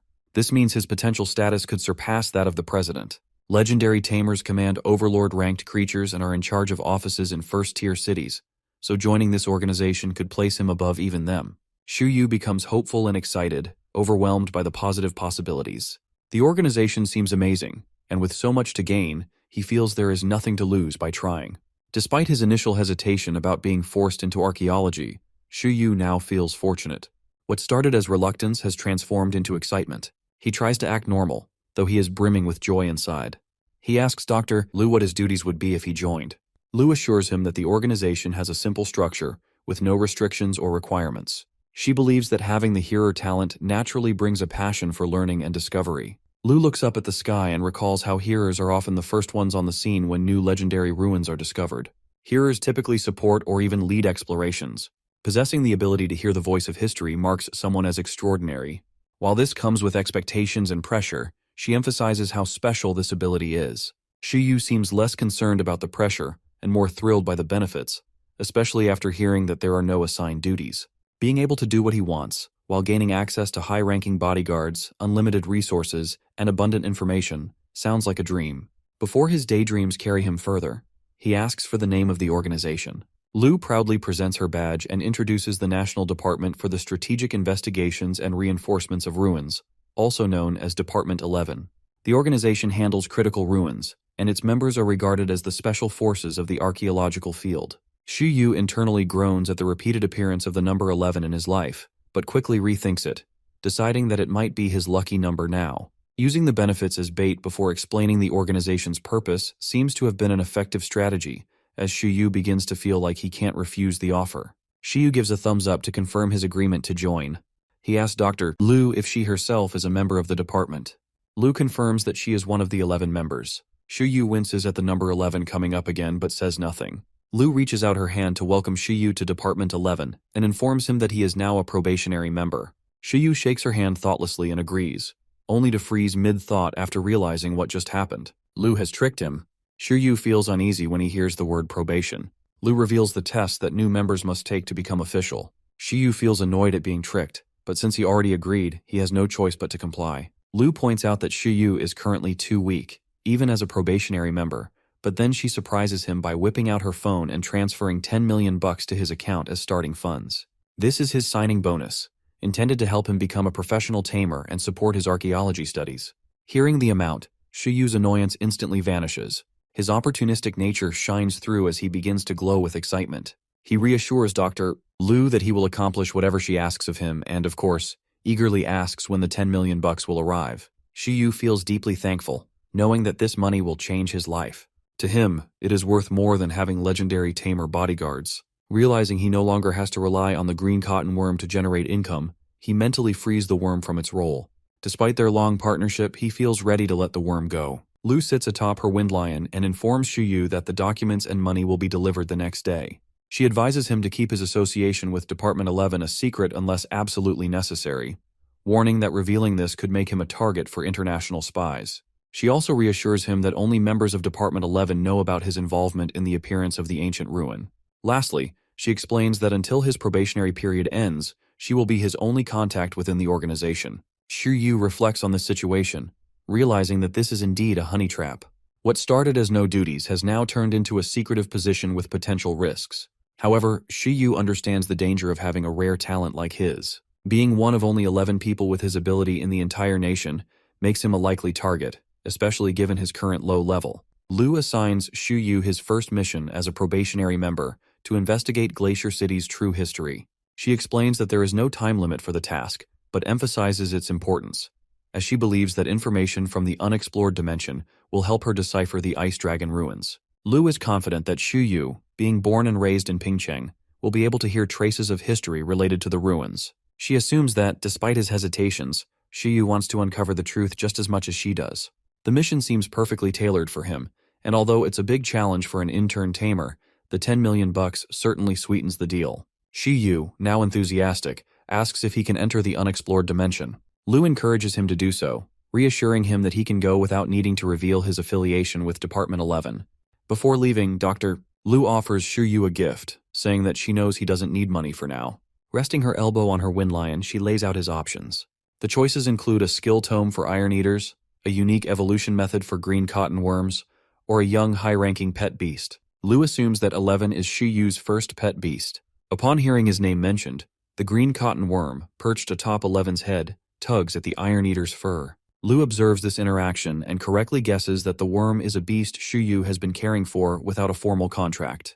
She notices that the worm has been raised well, with a high-level skill like silk, and concludes there would be no problems evolving it. She imagines Shu Yu is either keeping the worm for fun or waiting for it to evolve before forming a contract. Since they met, Lu has been remarkably accurate in reading Shu Yu. Shu Yu drools over the choices presented to him. He glances at 11 and reflects on how hard it is to accept something without earning it. Perhaps this reminds him of how 11 dislikes being handed skills without working for them. However, Shu Yu isn't about to turn down this opportunity. He'll take the gifts just like he took the 10 million bucks. Weighing his options, he considers the advantages. A skill tome would grant 11 an additional skill slot, which could be useful even though he's currently satisfied with 11's skills.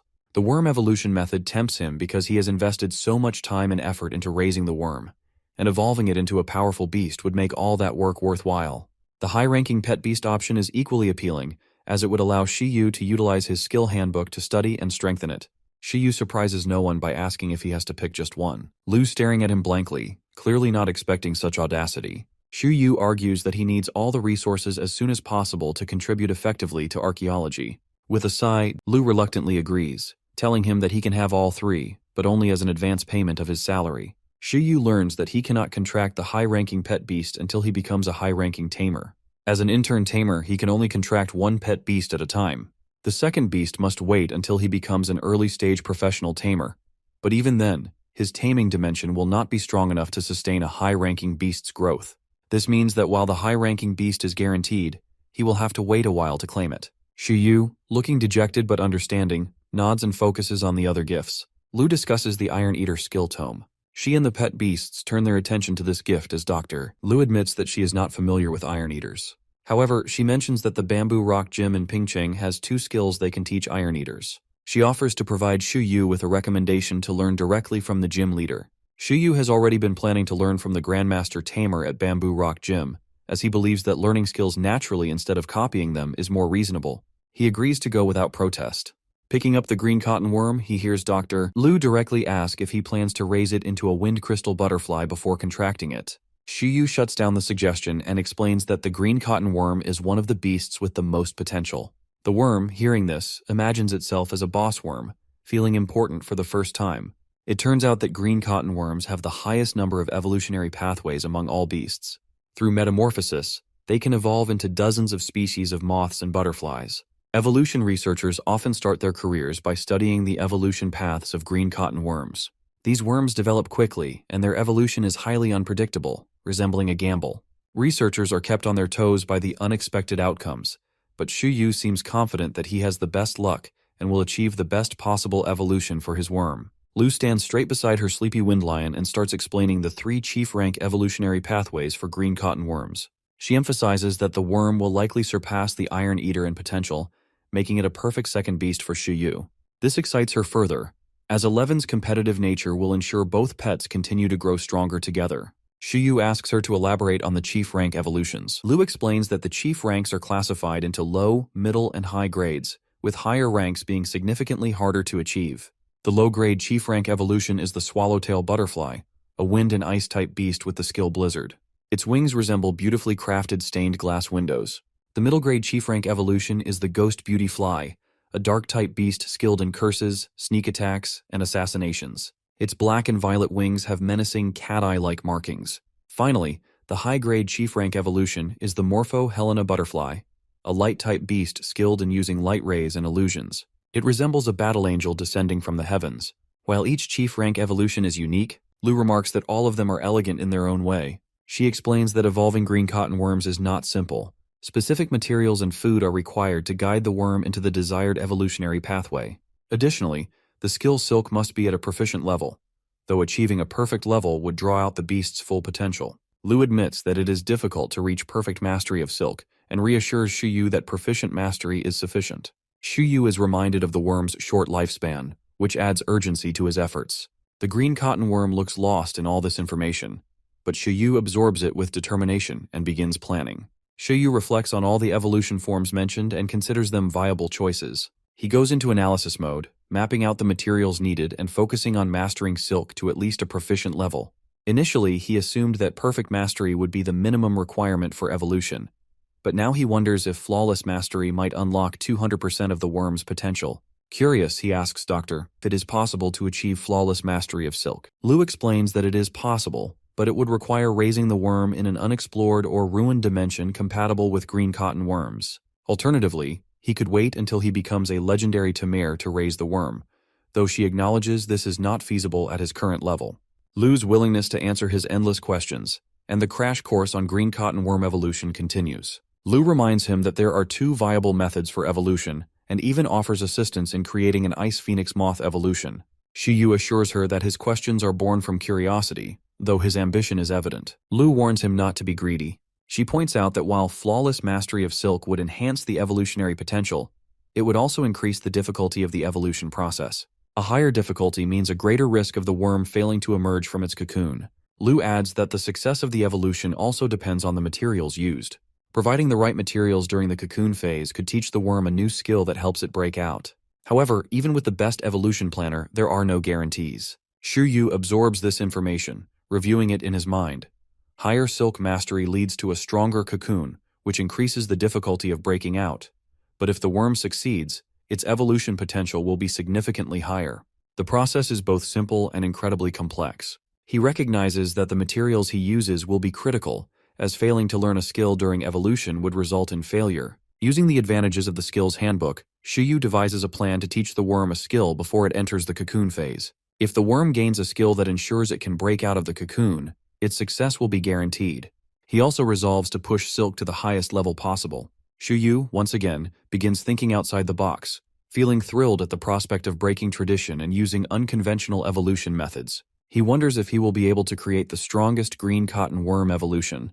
Proudly lifting the worm above his head, Shuyu declares that he chooses the evolutionary pathway of the Morpho Helena Butterfly. Although he knows the worm might not evolve into the rarest form, he plans to use the materials for this pathway as a reference. Lou is unsurprised by his choice, and reminds him of the difficulty and preparation required to achieve it. Lou reminds Shuyu again that if the evolution fails, the materials will be wasted, and the worm will be trapped in its cocoon. Shuyu acknowledges this information and listens carefully as Dr. Lou lends him her phone to read the evolution guide. He already knows that the Silk skill must be at a proficient level or higher, but now he learns about the materials needed for the evolution. These include juvenile heart of light, ripe sunflower petals, fluorescent core, shining fungi, sunlight rock powder, and mature shiny grass. Feeding these materials to the worm will allow it to form a cocoon, and after 30 days, it should learn the skill Rainbow Ray and successfully emerge. Shuyu writes all of this down in his notebook while the green cotton worm peers over his shoulder. As Shuyu reviews the process, he feels overwhelmed by how intricate the steps are. He reads that the shiny grass must be soaked in a solution made of sunlight rock powder and spring water in a 9:1 ratio for 1 hour before feeding. At level 10, all the materials must be fed to the worm in 1 day, and the cocoon will form soon after. It will take 30 days for the worm to emerge with its new form and skill. The discussion about green cotton worms feels never-ending, and Shuyu begins to consider the cost of the materials. The items are rare and expensive, at least level 3 resources, and far pricier than the level 1 iron bamboo he's been buying for 11. Good thing he has 10 million bucks coming his way, he thinks. However, Shuyu closes his eyes and reminds himself that this guide will only be his last resort. He still plans to forge his own evolution path to a high-grade chief beast first. Shuyu returns the phone to Dr. Lu, who waves goodbye as she heads to the door with her wind lion. Before leaving, she praises how well Shuyu has raised his iron eater and green cotton worm. While still waving goodbye, Shuyu already begins to doubt his decision to join Department 11. He remembers his desire to avoid anything resembling his Earth job, but he can't deny his growing interest in the unexplored dimension. His conflicting thoughts don't last long, as the promise of tomorrow's money excites him again. Shuyu decides to spend big today, maybe even buy a phone. The new recruit of Department 11 heads to the Sentry building, making his way straight to the electronics department. A black-haired clerk assists him as he describes his ideal phone, one that can connect to the internet, detect energy levels, and include a pet beast almanac. Without missing a beat, the clerk introduces Shuyu to the Alanic M30, the Sentry Group's latest model. It features 6,029 entries of beasts and skills, as well as microwave detection for beasts below the transcendent level. The price tag is $99,999, but the clerk generously offers an additional $1,000 worth of talk time. Shuyu holds the sleek phone in his hand and asks if he can test it out. The clerk agrees, and Shuyu immediately points the phone at a pet beast nearby. The phone announces that the beast is a mechanical dog, displaying all its details. It is identified as a middle-stage transcendent creature at level 10, classified as an artificial life form designed for protection, tracking, and investigative services. It also has the high-level skill Self-Destruct, which allows it to release all its energy in a devastating explosion, though it dies afterward. Shuyu marvels at how useful the phone will be for his skills handbook. The mechanical dog's high-level skill is so enticing that Shuyu has to resist the urge to touch it. He briefly wonders if he could copy the skill after the dog uses self-destruct.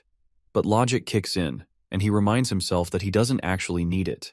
Refocusing on the phone, Shuyu is impressed by its energy detection feature, which shows the growth level of the mechanical dog and reveals that it is only one step away from becoming a full transcendent creature. Shuyu also appreciates the almanac function, realizing how convenient it will be to have detailed information about beasts at his fingertips.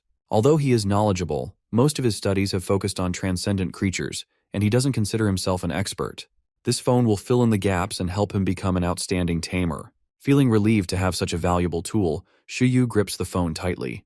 He wants to buy it immediately, but the price would drain all his current savings. Logically, he knows he should wait until tomorrow when the $10 million are deposited into his account. If the money doesn't arrive, he'll be left with nothing, and may even end up eating dirt. Shuyu raises his hand, holding the phone, and makes a firm decision. He will buy it now and put his trust in Dr. Smiling at the shopkeeper confirms that he will take the phone. The shopkeeper excitedly assures Shuyu made an excellent choice.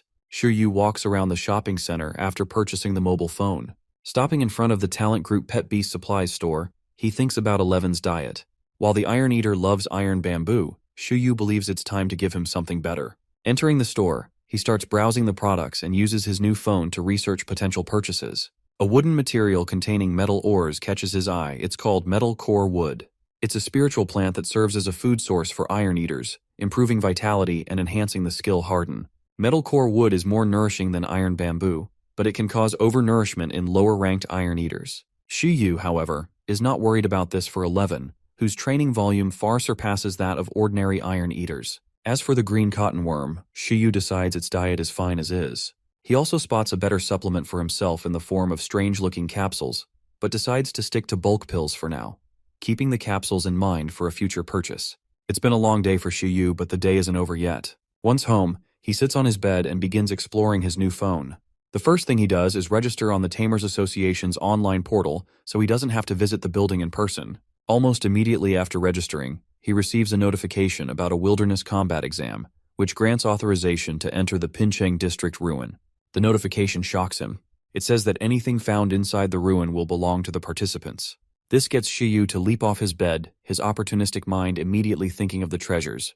However, his cautious side kicks in as he begins to think about the monsters lurking within. He recalls Dr. Lu hinting that he could enter ruins without using his Department 11 credentials. He wonders if the participants are being used as bait and feels sure there must be a catch. With a doubtful expression, he decides to find someone with prior experience to learn what to expect.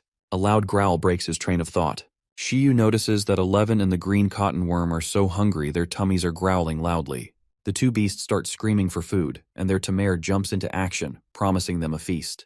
While cooking, Shuyu reflects on how slow time feels when meditating, and how fast it flies when using a phone. Many people would relate to that thought. His imagination runs wild as he pictures phones evolving into mechanical life forms with the ability to control time. Dinner is finally ready, and the two beasts, who waited patiently by his side as he cooked, eagerly gather at the table. 11 gets his first taste of the metalcore wood and eats it enthusiastically. As they eat to their heart's content, Shuyu encourages 11 to prepare for wilderness combat training. 11 confidently gives a thumbs up, his expression saying that his tamer doesn't even need to ask. With discovered powers and unlimited resources now at his disposal, Shuyu wonders what incredible things lie ahead. Meanwhile, 11 battles with himself daily to grow stronger. Shuyu thinks back to previous battles with the ice armadillo and earth rats, feeling that neither pushed 11's potential to its limit. The recent visit from the wind lion brought new pressure for 11, who has unlocked a new goal for himself. The Iron Eater is impressively self-aware, knowing he hasn't yet reached the level of chief-rank beasts. Beasts at that level can exert immense pressure that overwhelms lower-ranked beasts like 11, sometimes even knocking them out without a fight. Despite this, 11's interaction with the Wind Lion went well, and Shuyu considers asking the lion for tips and tricks to grow stronger. Sovereign-ranked beasts possess the skill Intimidate, which reminds Shuyu of the Snow Wolf King. Knowing that he already has a copy of Intimidate excites Shuyu, who looks forward to 11 mastering it. Learning sovereign-ranked abilities would further 11's kingly qualities. Shuyu believes their upcoming journey to the unexplored dimension will be a significant test of their abilities. This time, it won't just be him and 11. The green cotton worm will be joining them. The worm looks startled when Shuyu asks it to come along, as it has never left the house before. Tamers will be scored during wilderness training based on the rarity of defeated beasts and resources found. Shuyu comes up with the bright idea of having the worm shoot silk webs everywhere to collect resources while 11 handles combat. The worm seems utterly shocked by this plan. Lu visits Shuyu at his residence. True to her word, she hands him his ID, money, and the promised recommendation letter for Department 11. The ID allows Shuyu to explore most ruins, including the Pincheng ruins. Shuyu eagerly accepts the items, already planning how to use them to his advantage. Lu mentions that another notable location he can now access is the Ice Dragon ruins, but she warns him to first get promoted to a professional tamer. She sternly tells him that the ruins are too dangerous at his current level, and that he would freeze to death if he attempted to explore them now. Shuyu, unfazed, asks if he would be assigned bodyguards if he decided to go. Lu confirms that bodyguards can be requested for exploring the Ice Dragon ruins, but not for the unexplored dimension. Shuyu then shifts the conversation, asking more about the unexplored dimension. Despite his apparent disregard for the dangers of the Ice Dragon ruins, Shuyu quietly apologizes to the stone statue for having second thoughts about pushing forward with the mission. Lu asks if Shuyu is aware that unexplored dimensions are former taming dimensions. Shuyu nods to confirm that he knows. The current situation at the Pincheng ruins reveals that the dimension is unstable. Experiments have shown that only intern tamers can enter it without any issues, as high-ranking taming dimensions are repelled by the unexplored dimension.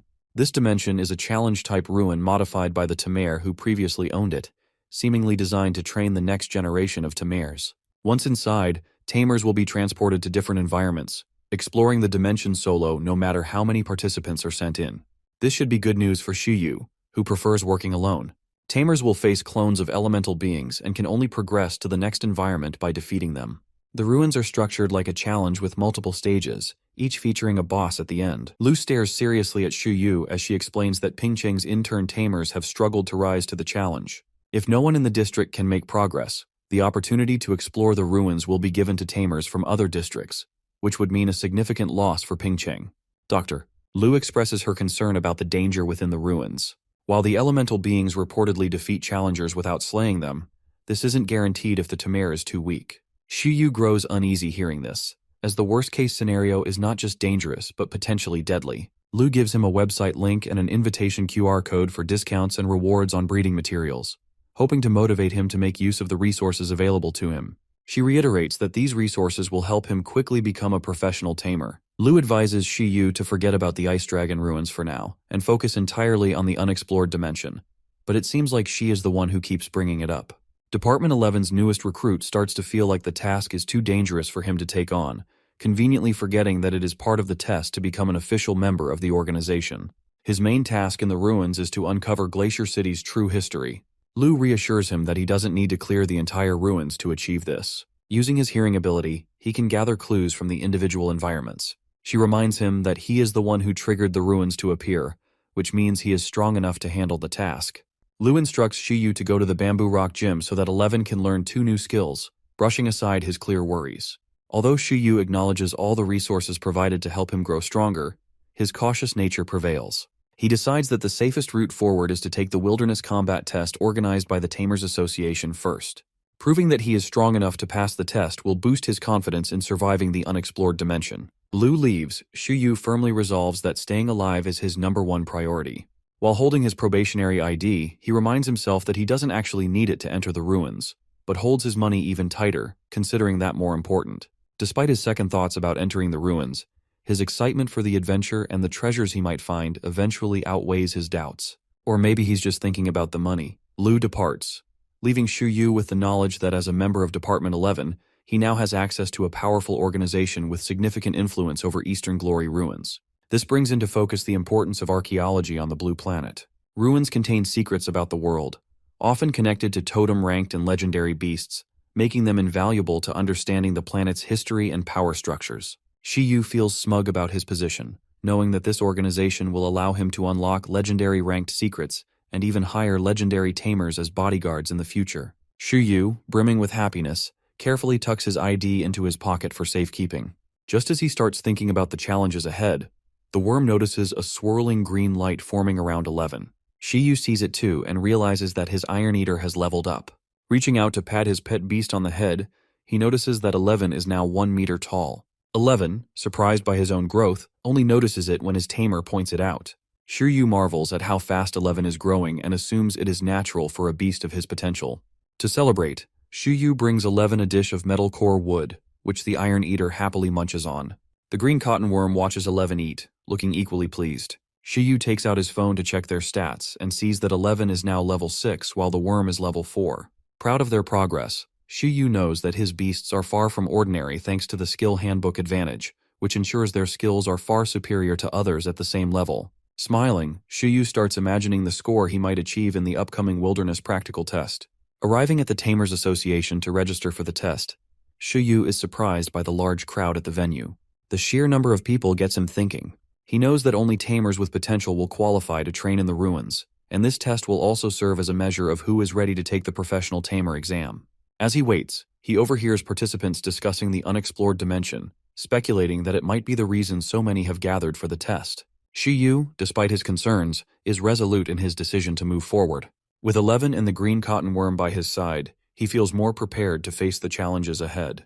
A black-haired woman greets the crowd waiting at the venue and announces the test details. She instructs participants to head to Tiangmeng Mountain from July 28 to 30, which is 3 days away. She explains that the meeting place will be the training grounds, and everyone must arrive before 9 a.m. Anyone arriving late will have their participation canceled and their registration fee refunded. She then directs everyone to proceed to the lobby to confirm other details. Shuyu thanks the woman and follows the instructions. At the lobby, Shuyu pays the 10,000 buck registration fee without hesitation.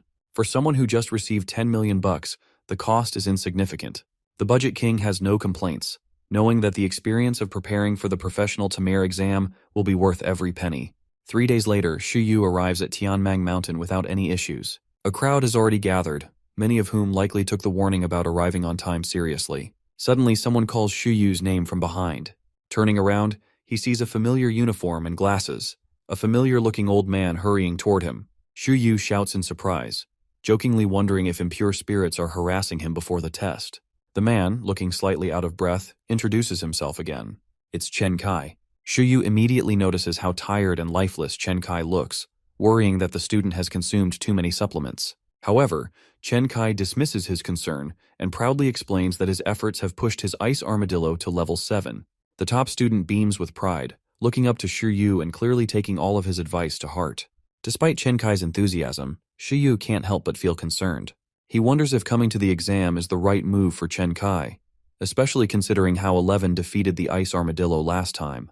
Hoping for reassurance, Shuyu asks if Chen Kai came alone and is relieved to hear that he did. Chen Kai, seemingly reminded of their last meeting, excitedly asks if Shuyu heard about the statue explosion incident. Shuyu feels a twinge of pride, knowing he caused the event, but keeps the truth to himself. Memories of his panicked reaction during the incident bring a small smile to his face. Quickly changing the topic, Shuyu advises Chen Kai not to push himself too hard. However, Chen Kai responds with unwavering passion, determined to push his and his ice armadillo's potential to new heights. Chen Kai looks confident as he explains that he hopes to show strong results in this test. With so many participants, the group will be divided into locations of 100 participants each, and only the top 20 from each group will qualify. Chen Kai admits that he's unsure whether he'll qualify to explore the ruins, but Xu Yu reassures him that the odds aren't bad, 1 in 5, for a dedicated student with a level 7 ice armadillo. Even so, Chen Kai is still haunted by his loss to 11. Although the defeat is a painful memory, it motivates him. Knowing that Xu Yu's Iron Eater surpassed its growth level gives him hope that his ice armadillo can achieve the same. The two walk toward the training grounds, sharing stories about their experiences. Chen Kai talks about a smaller-scale event held at his school, which he compares to this exam, saying it doesn't come close. Xu Yu listens with a smile and mentions that this is his first time participating in such an event. Chen Kai remembers that Xu Yu majored in breeding and wouldn't have had similar opportunities, which Xu Yu acknowledges. As they walk, Xu Yu takes a moment to look around. He realizes that this is his first time visiting a truly dangerous place since his transmigration. While he has always chosen the safe and logical route with careful planning, this change of pace excites him. He recalls their teammates from their last mission and asks Chen Kai if they are taking the exam as well. Unfortunately, Yu Jingjing's parents didn't allow her to participate, and Yue's Iron Eater wasn't ready yet. Suddenly, a classmate calls out to Chen Kai from somewhere in the crowd. Chen Kai waves goodbye to Xu Yu and runs toward them, leaving Xu Yu on his own. Left alone, Xu Yu starts observing his surroundings. He notices several men in line wearing camouflage and helmets, each accompanied by standard-issue beast dogs. He wonders if these men are from a security company or part of the Tamer army. They all look the same, and Xu Yu briefly contemplates how his life might have turned out if he had joined the Tamer army. He imagines the trade-offs: no personal freedom but guaranteed training and job assignments. While he is confident that he could have risen through the ranks, he knows he wouldn't have enjoyed the strict discipline. Besides, if he had taken that path, the unexplored dimension wouldn't have opened, and this adventure wouldn't have been possible. It all worked out for the best. A man in camouflage suddenly blows a green whistle, drawing everyone's attention. Xu Yu briefly wonders if the man is about to perform a special move like rolling thunder, but instead, the man commands everyone to quiet down, fall in line, and sign the safety responsibility sheet. The man introduces himself as Zhou Wanshan, and he has arrived with 4 professional tamers and a team of security guards. Zhou Wanshan explains that participants will receive a booklet after signing the sheet. Zhou Wanshan informs the interns that the hunting handbook contains the scores and details of beasts and rare resources that participants can hunt and collect in Tiangmang Mountain. The scores will determine their ranking. Luckily, Xu Yu has already planned for this scenario and has a strategy in mind. Zhou Wanshan also explains that each participant will be given a mobile geoposition communicator for safety purposes. This device can be used to call for help, and there are safety points stationed around the mountain, manned by security guards in dark blue uniforms. Participants can use these safety points to either call for help and withdraw from the exam or verify their loot and record their scores. With an air of arrogance, Zhou Wanshan announces that the goal is to score as many points as possible within 3 days.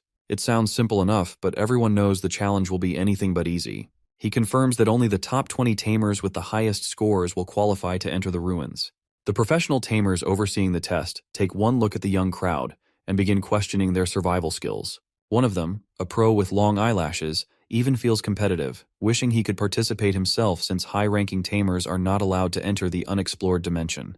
Zhou Wanshan quickly silences his underlings, reminding them of their job, to keep watch and minimize casualties. He advises them to relax and enjoy the show. Every show has a protagonist, and Xu Yu takes center stage as he does what he does best, carefully planning the most efficient course of action.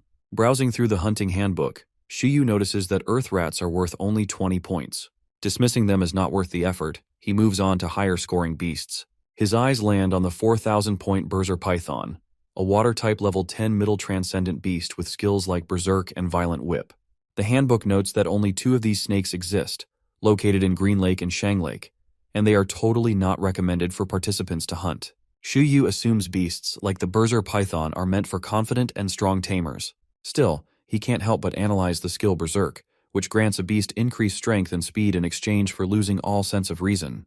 If mastered to a perfect level, the consequences of the skill are nullified, but that process takes time. Xu Yu laughs at the thought of a Berserk Iron Eater, imagining 11 smashing into walls and cracking floors uncontrollably. Shaking his head, he stops picturing the chaos and continues reading.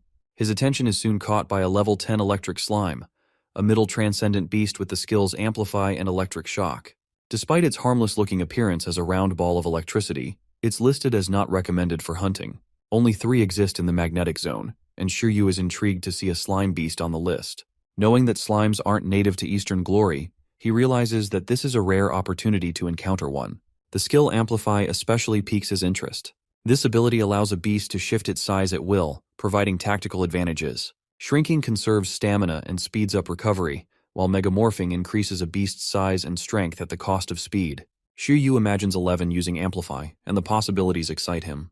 Closing the handbook, he decides that he must acquire this skill. Slime beasts are rare, and this may be his only chance to encounter one. Shuyu's planning phase is interrupted when Zhou Wanshan reminds the participants that they have 30 minutes to purchase food and medicine at a nearby store. Once the test begins, participants will not be allowed to leave the mountain for 3 days unless absolutely necessary. Shuyu briefly jokes to himself about whether they sell survival instincts or extra lives as well. After receiving his mobile geoposition communicator, Shuyu heads to the store, initially wanting to buy a storage item.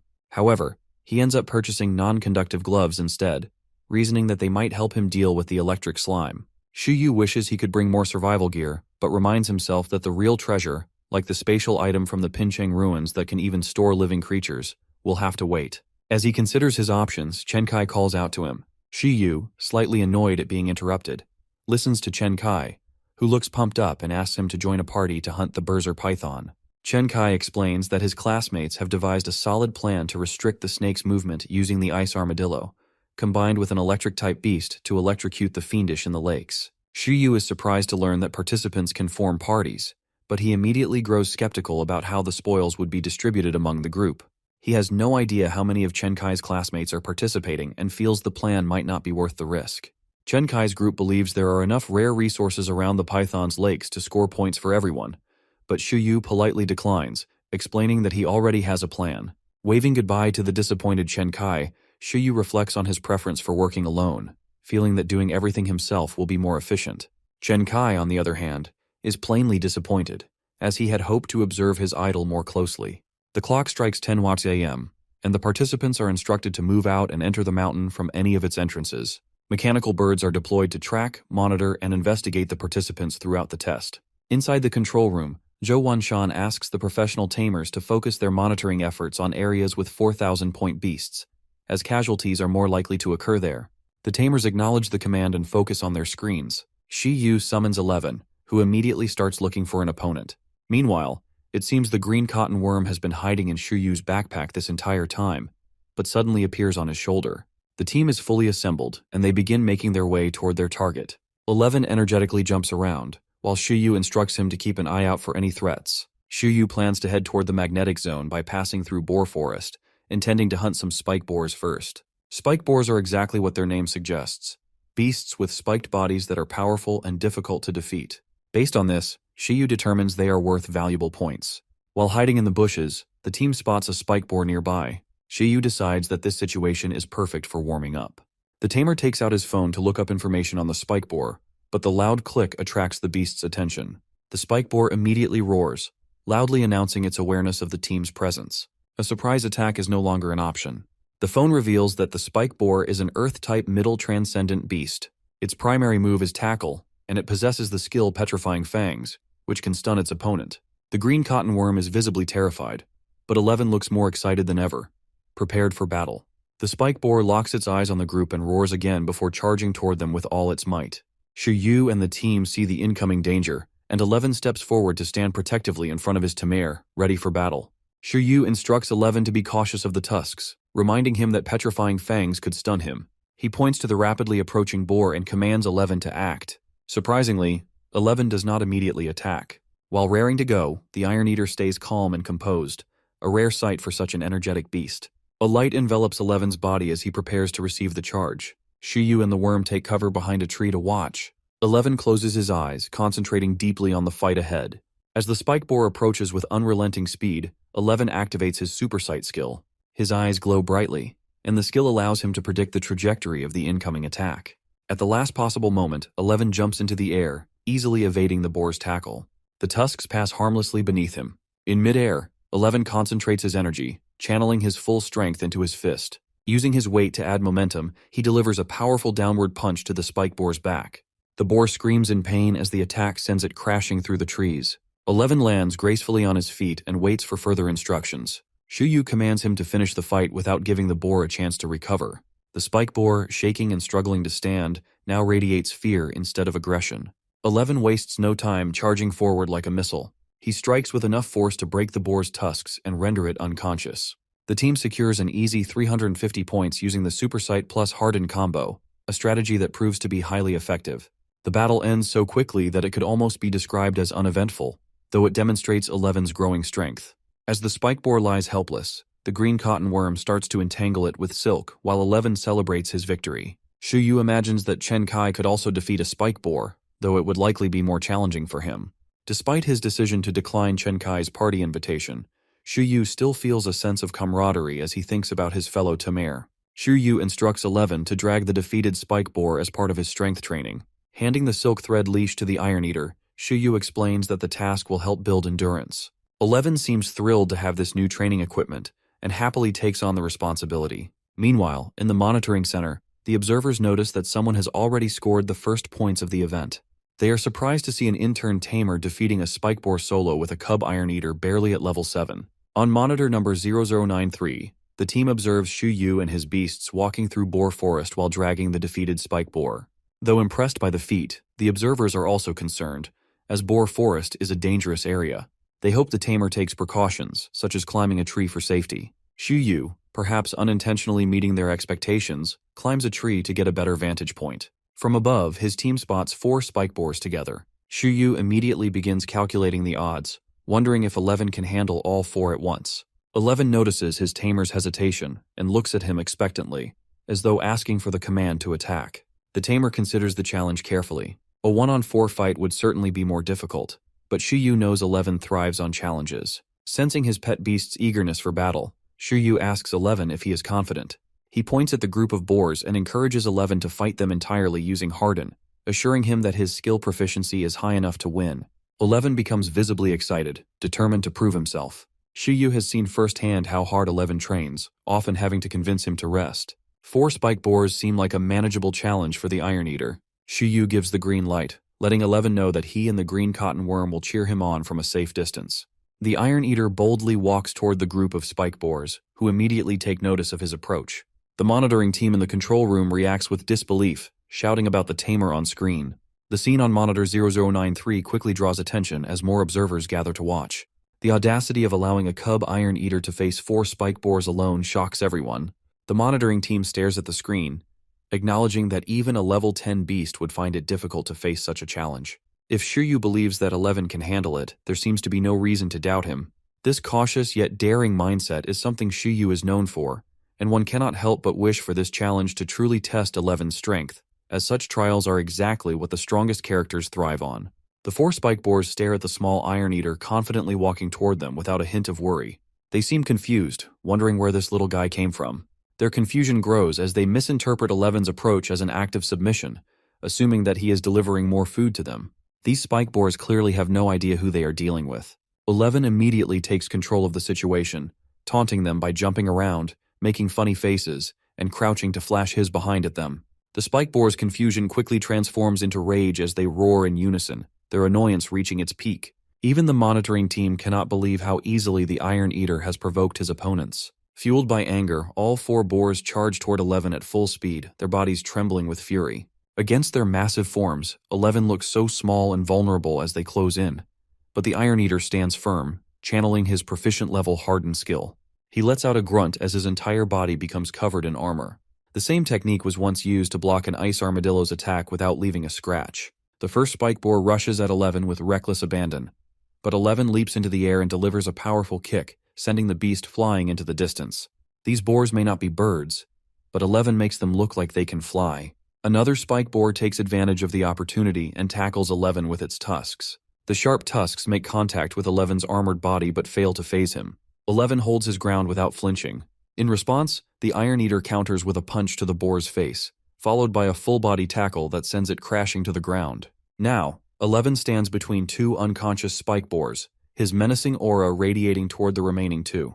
The last 2 spike boars freeze in place, staring at 11 with a mix of confusion and fear. The tiny Iron Eater no longer seems so small.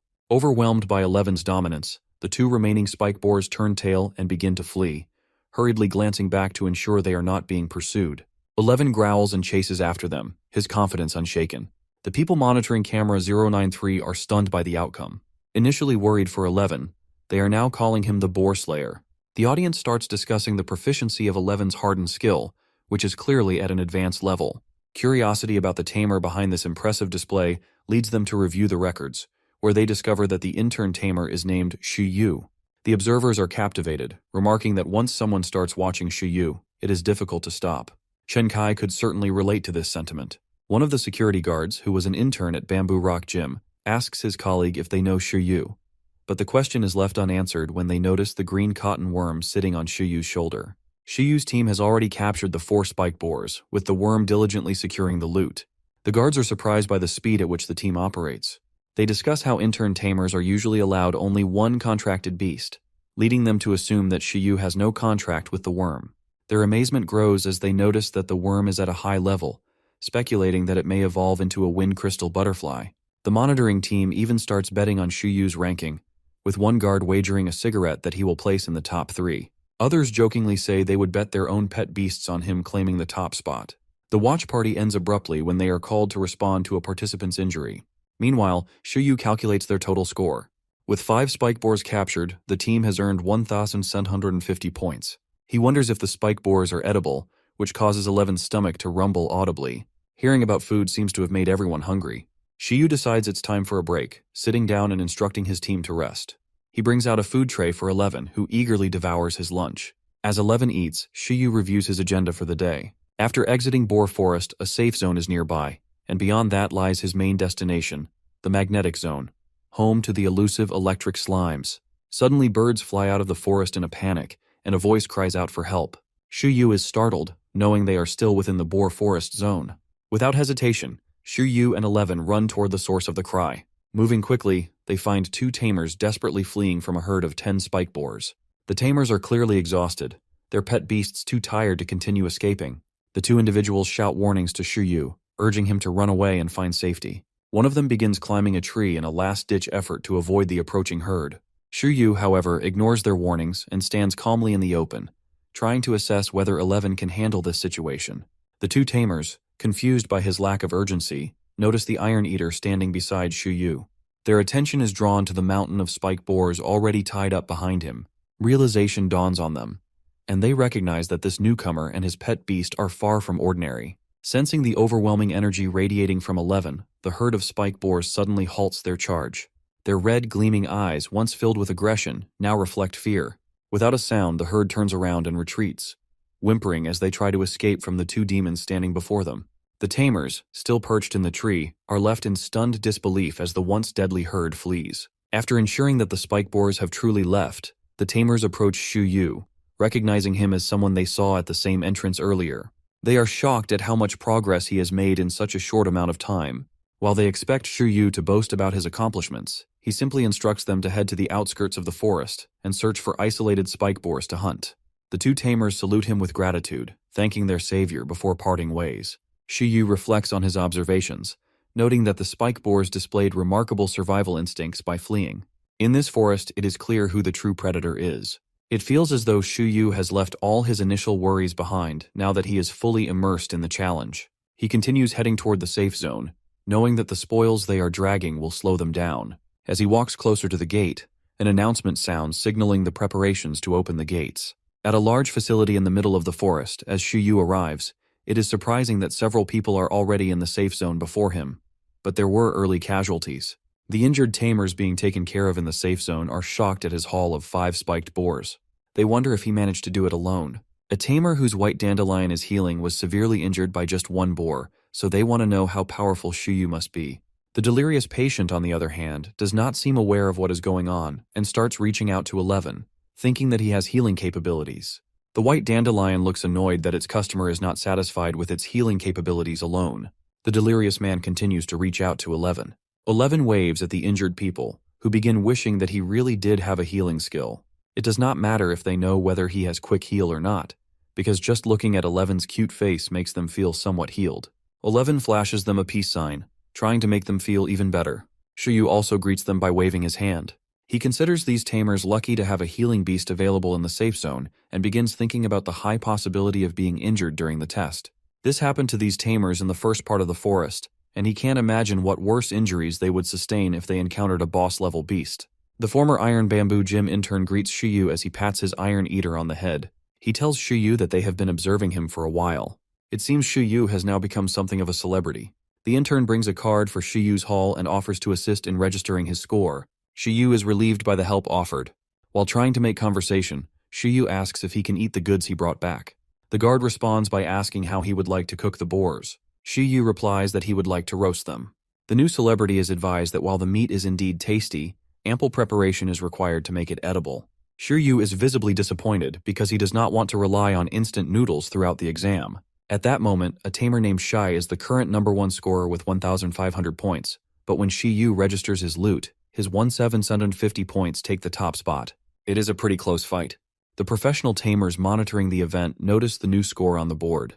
Zhou Wanshan observes that the intern tamer has brought back 5 boars with the help of an energetic Iron Eater, but he notes that it has only been a few hours since the test started.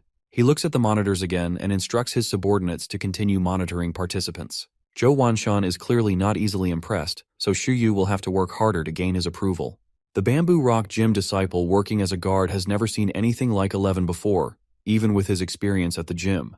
As he registers Shiyu's spike boars, he thinks about the transcendent rank Iron Eater he raised for 6 years, which only recently reached proficient level harden. Tamers who raise ordinary Iron Eaters require incredible patience, but he realizes that Shiyu is on a completely different level.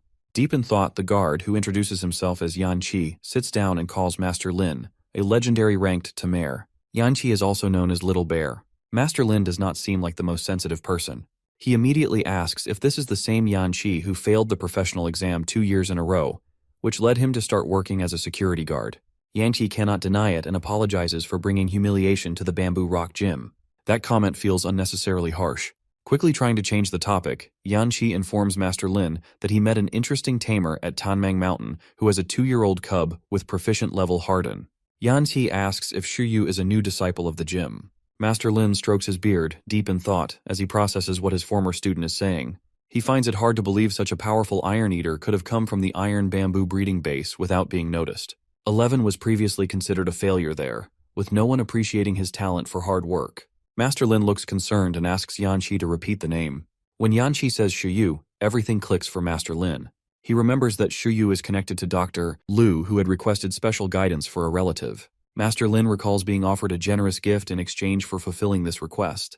Master Lin looks through the records of Shiyu picking up the Iron Eater and making a contract.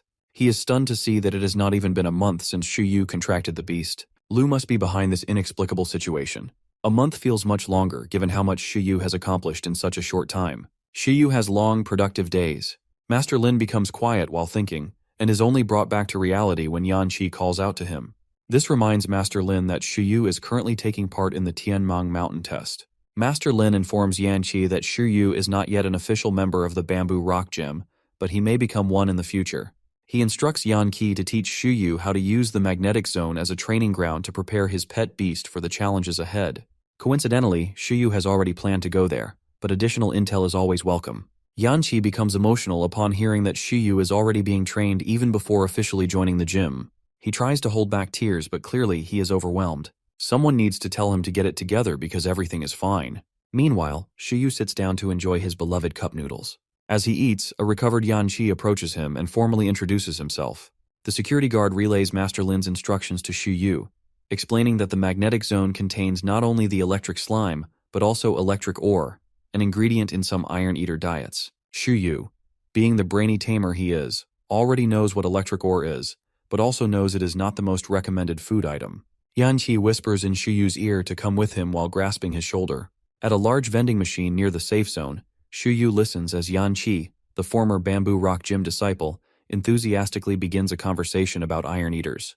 Yanqi asks Shiyu if he knows about the ultimate moves taught at the gym. Shiyu casually recalls the skills Lightning Palm and Cannon Punch, keeping his calm and collected demeanor. He places a hand on his hip and sips from his canned drink, clearly unfazed by the conversation. He quickly understands where this discussion is going as Yanqi begins elaborating on the training methods for Iron Eaters. Yanqi explains that Iron Eaters can master Fire-type and Electric-type skills, but to learn electric-type skills, they need to consume electrical metallic ores like electric ore. Before Yanqi can continue, Shiyu interrupts and asks why this man, whom he just met, is telling him all of this. Shiyu silently blames Dr. Lu for putting him in a situation where he has developed trust issues. Yanqi, however, is genuinely trying to help. He further explains that diet is a critical component of raising a pet beast, and consuming electric ore is one of the secrets of Bamboo Rock Gym's unique techniques. Yanqi even likens it to how raising a green cotton worm into a Morpho-Helena butterfly requires multiple specific food items to achieve. He urges Shiyu to take notes, as he is expected to study under Master Lin. Yanqi informs Shiyu that eating electric ore requires at least an experience level harden skill, but since 11's harden skill is already at a proficient level, there should be no issue absorbing the nutrients. He continues explaining that the magnetic zone is the best training ground for Shiyu if he plans to join the gym. Aside from feeding electric ore to 11, exposing the Iron Eater to electric-type attacks is a basic part of mastering Lightning Palm. Yanqi encourages Shiyu to let 11 try this method, as he knows from experience that if his own Iron Eater had mastered that technique, he could have passed the professional exams. The idea of combining Lightning Palm with Harden sends Yanqi into fanboy mode for a moment. Shiyu thanks Yanqi for all the helpful information. Though Shiyu hasn't been to Bamboo Rock Gym yet, he is grateful for what feels like his first unofficial lesson under Master Lin. Yanqi's advice further motivates Shiyu to visit the magnetic zone. Shiyu looks at the green cotton worm on his shoulder and tells it that they will be mining some ores soon. The worm responds with a terrified look, clearly not excited about the idea. Shiyu reassures the worm, believing that this adventure will help build its courage. After resting and wrapping up his conversation with Yanqi, Shiyu summons 11 and informs him that they are heading out to find something delicious to eat. 11 looks at the green cotton worm, curious about the delicious food, clearly wondering if it might involve the worm. Shiyu reassures 11 that the worm is a friend, not food. The team heads out of the safe zone with renewed energy and determination, their next goal set on the magnetic zone. Injured participants watch as Shiyu and his team leave the safe zone. They recall that this same team had just captured 5 spike boars and now appear fearless as they head back out. The injured tamers feel discouraged in comparison, but perhaps they should follow Chen Kai's example and use Shiyu as inspiration. The brave trio makes their way toward the magnetic zone without any issues. Before crossing a bridge into the zone, they notice warning signs about level 10 beasts in the area and how the magnetic field could affect tamers. Undeterred, they press forward in pursuit of electric ores and electric slimes. However, the journey seems to strain them more than the spike boars ever did. After crossing the bridge, the group follows a trail surrounded by trees, grass, and rocks. Shiyu rubs his head, feeling the effects of the magnetic field, when 11 suddenly growls to alert him. 11 points suspiciously at something in the distance. A glowing piece of electric ore surrounded by visible electricity. The ore appears highly charged and almost impossible to touch, let alone eat. Shiyu suggests that 11 use Harden before attempting to grab the ore. 11 looks at his tamer incredulously and complains, wondering if this is some kind of prank. The Iron Eater appears very concerned about the possibility of getting an upset stomach, which could interfere with his training. The idea of digestive issues visibly upsets 11, and for a moment, he seems to doubt his tamer's intentions. He even suspects that Shiyu might be using this as an excuse to make him stop overtraining. Shiyu assures 11 that the ore is safe to eat and explains that his proficient level Harden will protect him from any harm. Trusting his tamer, 11 reluctantly reaches for the electric ore. As his claws make contact, sparks fly and electricity buzzes loudly. 11's fur stands on end, and he grimaces but manages to pull off a piece of the ore. Despite his bravery, he lets out a rough growl after being mildly electrocuted. He sits on the ground, staring at the piece of ore in his claws. The Iron Eater looks at the ore as though it might bite him back and then turns to Shiyu, silently asking his Tamer to try it first. Shiyu reassures 11 again, reminding him that his experience level quick heal will immediately restore him if anything goes wrong. Reluctantly, 11 finally eats the yellow ore, chewing it with all his might. This is a rare sight. 11, who usually eats anything, now hesitating to consume something. The Iron Eater struggles but eventually finishes the piece, his confidence slowly returning. To his surprise, the ore turns out to be edible, though it feels like chewing on pop rock candies. 11 looks happy and even energized after consuming the ore. He lets out a burp, releasing a small electric charge, and asks if they can find more electric ores. Shiyu, impressed by the results, winks at 11 and happily agrees to continue searching for more. 11 jumps left and right, eating every electric ore in sight, crunching his way through all the glowing, yellow, sparkling ores without wasting a single piece. Shiyu watches in amusement as his Iron Eater devours the mountain's supply of ores like candy.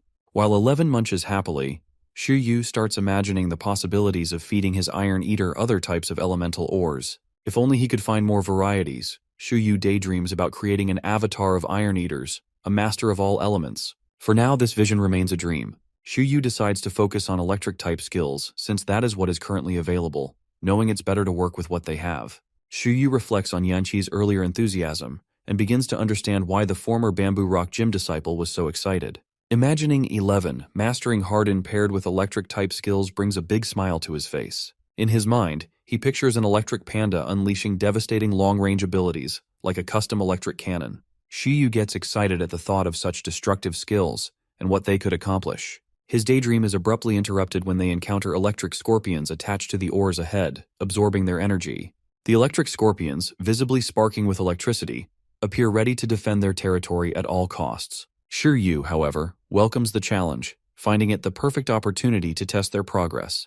He commands 11 to take the ores for himself, declaring, "Mega territory ours." 11, clearly sharing the same enthusiasm, rushes toward the electric scorpions, determined to claim all the electric ores. The Iron Eater grabs one scorpion's tail with his right hand and another with his left. Lifting both scorpions into the air, 11 spins them around like a lasso, angrily flinging them aside. The Iron Eater appears to be asserting dominance over what he now considers his electric ores. The professional tamers observing Shu Yu are shocked and outraged at what they are seeing. One observer calls the team evil overlords, accusing them of invading the territory of electric-type beasts. Another sarcastically reminds everyone that it was their decision to bring these beasts here in the first place. Amid their discussions, the monitoring team watches as 11 swiftly knocks out both electric scorpions without breaking a sweat. The Iron Eater's ferocity leaves them speechless. One of the observers questions why 11 is eating the electric ores instead of collecting them for additional points. Another team member speculates that Shu Yu must not be interested in low-score items and is instead targeting level 10 beasts. Their theory is spot on.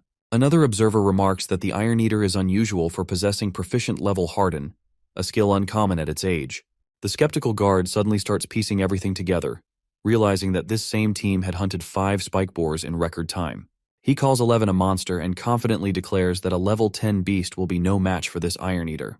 The conversation shifts when one of the monitors mentions the 3 electric slimes that were recently introduced to the zone. The discussion is cut short as Zhou Wanshan, the chief proctor, approaches.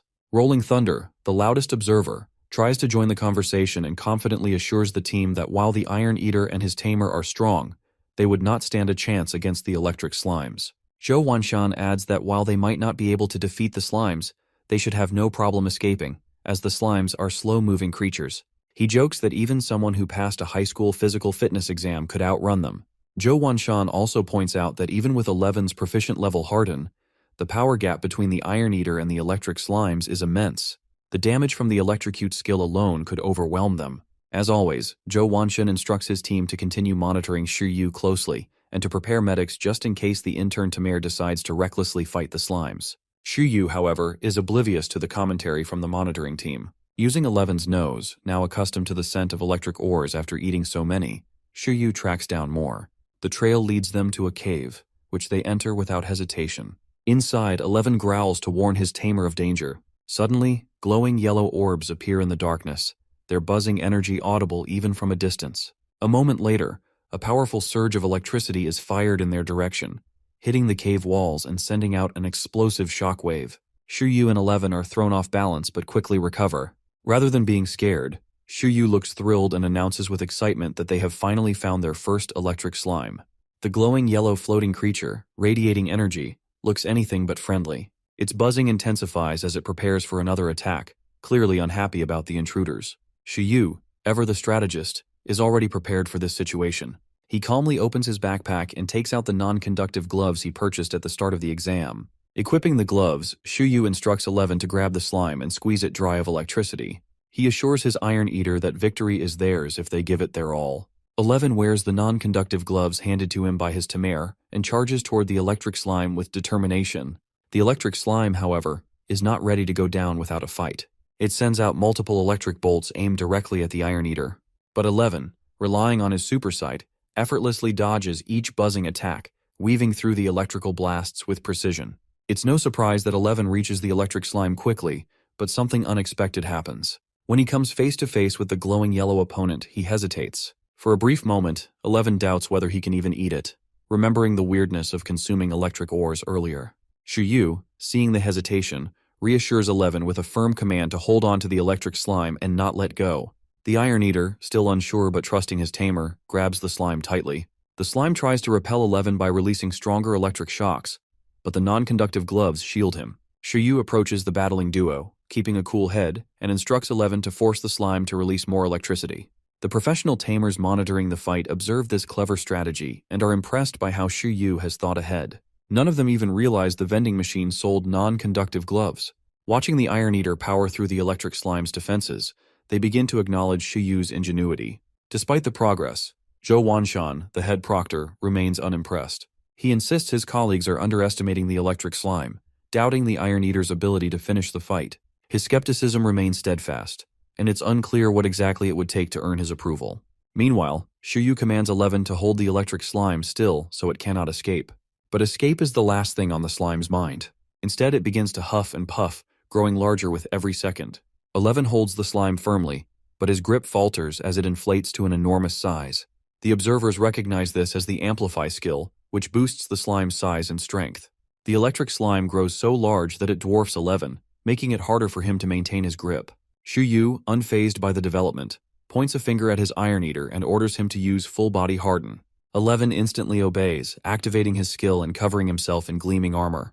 However, the electric slime continues to grow, sparking with immense energy. As the tension builds, 11 refuses to back down.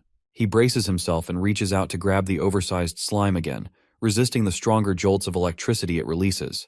Determined, the Iron Eater pushes the slime against the wall of the cave, creating a loud thud. The electric slime wails in pain, clearly impacted by the blow. 11 is thrown back slightly by the recoil but remains steady on his feet. The size difference between the two does not deter him. Performance, not size, determines victory, and 11 knows this well. The slime struggles after hitting the rocks, while 11's body is marked with scratches from the exchange. Despite the injuries, the Iron Eater savors the satisfaction of winning a bout against a level 10 beast. The monitoring team, watching intently, begins narrating the fight like commentators. They note how 11 turned the fight around, but also speculate that the Iron Eater is nearing his limit due to the injuries. Zhou Wanshan, skeptical as always, predicts that the battle will likely end with both beasts knocked unconscious. But what the spectators fail to consider is 11's quick heal skill. The Iron Eater lets out a victorious roar as he activates his regenerative ability, recovering his injuries in an instant. Fully healed and ready to fight, 11 charges toward the electric slime once more. The slime, having regained its composure, resumes its counterattack, sending more electric blasts in 11's direction. The Iron Eater swiftly dodges left and right, closing the gap between himself and his opponent with ease. Shuyu, thrilled by 11's speed and persistence, commands him again to squeeze the opponent dry of electricity. Without hesitation, 11 grabs the electric slime, enduring the endless electric shocks it unleashes. The observers begin debating whether a level 6 beast like 11 can truly match a level 10 opponent. They speculate that it might be due to 11's proficient level harden, his sheer willpower, or perhaps the large quantity of electric ores he consumed earlier. Likely, it is a combination of all three factors. The battle continues as the electric slime throws everything it has at 11, releasing stronger and stronger electric charges. However, 11 does not flinch, maintaining his iron grip on his opponent. Finally, the slime begins to falter. Its energy seems to be depleting, and its once bright glow dims noticeably. The observers watch in awe as the electric slime, exhausted, starts to shrink. It deflates like a balloon, its strength completely drained. With its spark fading, the electric slime becomes weaker and weaker. 11, still holding the now diminished creature, finally lets it go. The slime falls to the ground, its energy depleted, leaving it limp and motionless. Shuyu approaches the battle scene calmly, watching as 11 collapses to the ground beside the slime, clearly worn out from the fight. The Iron Eater hugs his now sleeping opponent and proudly informs his tamer that they have won. Shuyu kneels beside his pet and pats him on the back, praising him for his outstanding performance. He reassures 11 that he did an incredible job and takes the opportunity to touch the electric slime. Using his skill handbook, Shuyu copies one of the slime's abilities. The glowing text of the handbook reveals two skills: Amplify and Electrocute. Without hesitation, Shuyu selects Amplify, knowing its immense potential. The skill is recorded instantly, bringing a wide smile to his face. Shuyu is pleased with the skill 11 has acquired and starts stretching the captured electric slime. The proctors, watching from afar, are stunned by what they're witnessing. Their expectations are shattered as they see the new intern Tamer and his team perform beyond anything they imagined. Despite their vast experience, they are left terrified, dubbing Shiryu's team as monsters. Shiryu, however, is unaware of their judgment and is instead focused on the electric ores in the cave. He's happy that 11 will have food and that there are plenty of ores to take home. Shiryu begins training the electric slime, ordering it to eat 2 chunks of electric ores daily and release the same amount of electricity it consumes. He doesn't give the defeated beast time to rest. The electric slime is turned into an electricity generator, which will help 11 develop resistance to electric attacks and improve his affinity for electricity. The Tamer believes this is the perfect training regimen for 11. While the electric slime is exhausted just hearing the plan, Shiryu remains focused on 11's training. He tells his beasts they will rest after dinner and continue training later. 11 is excited, but the electric slime is not. Yanqi watches in disbelief, recalling everything he taught Shiryu. He didn't expect Shiryu to use the electric slime for 11's training. Yanqi is impressed but wonders if Shiryu is simply crazy to use his talents in this way. The following day in the magnetic zone, Shiryu, 11, and Wormy capture 3 more electric slimes. These level 10 beasts are restrained by Wormy's silk. 11 uses the same method as before, wearing non-conductive gloves and using full-body harden to subdue the electric slimes. Shiryu feeds the slimes just enough to keep them energetic enough to shock 11, but not enough to fight back. It's a brutal method.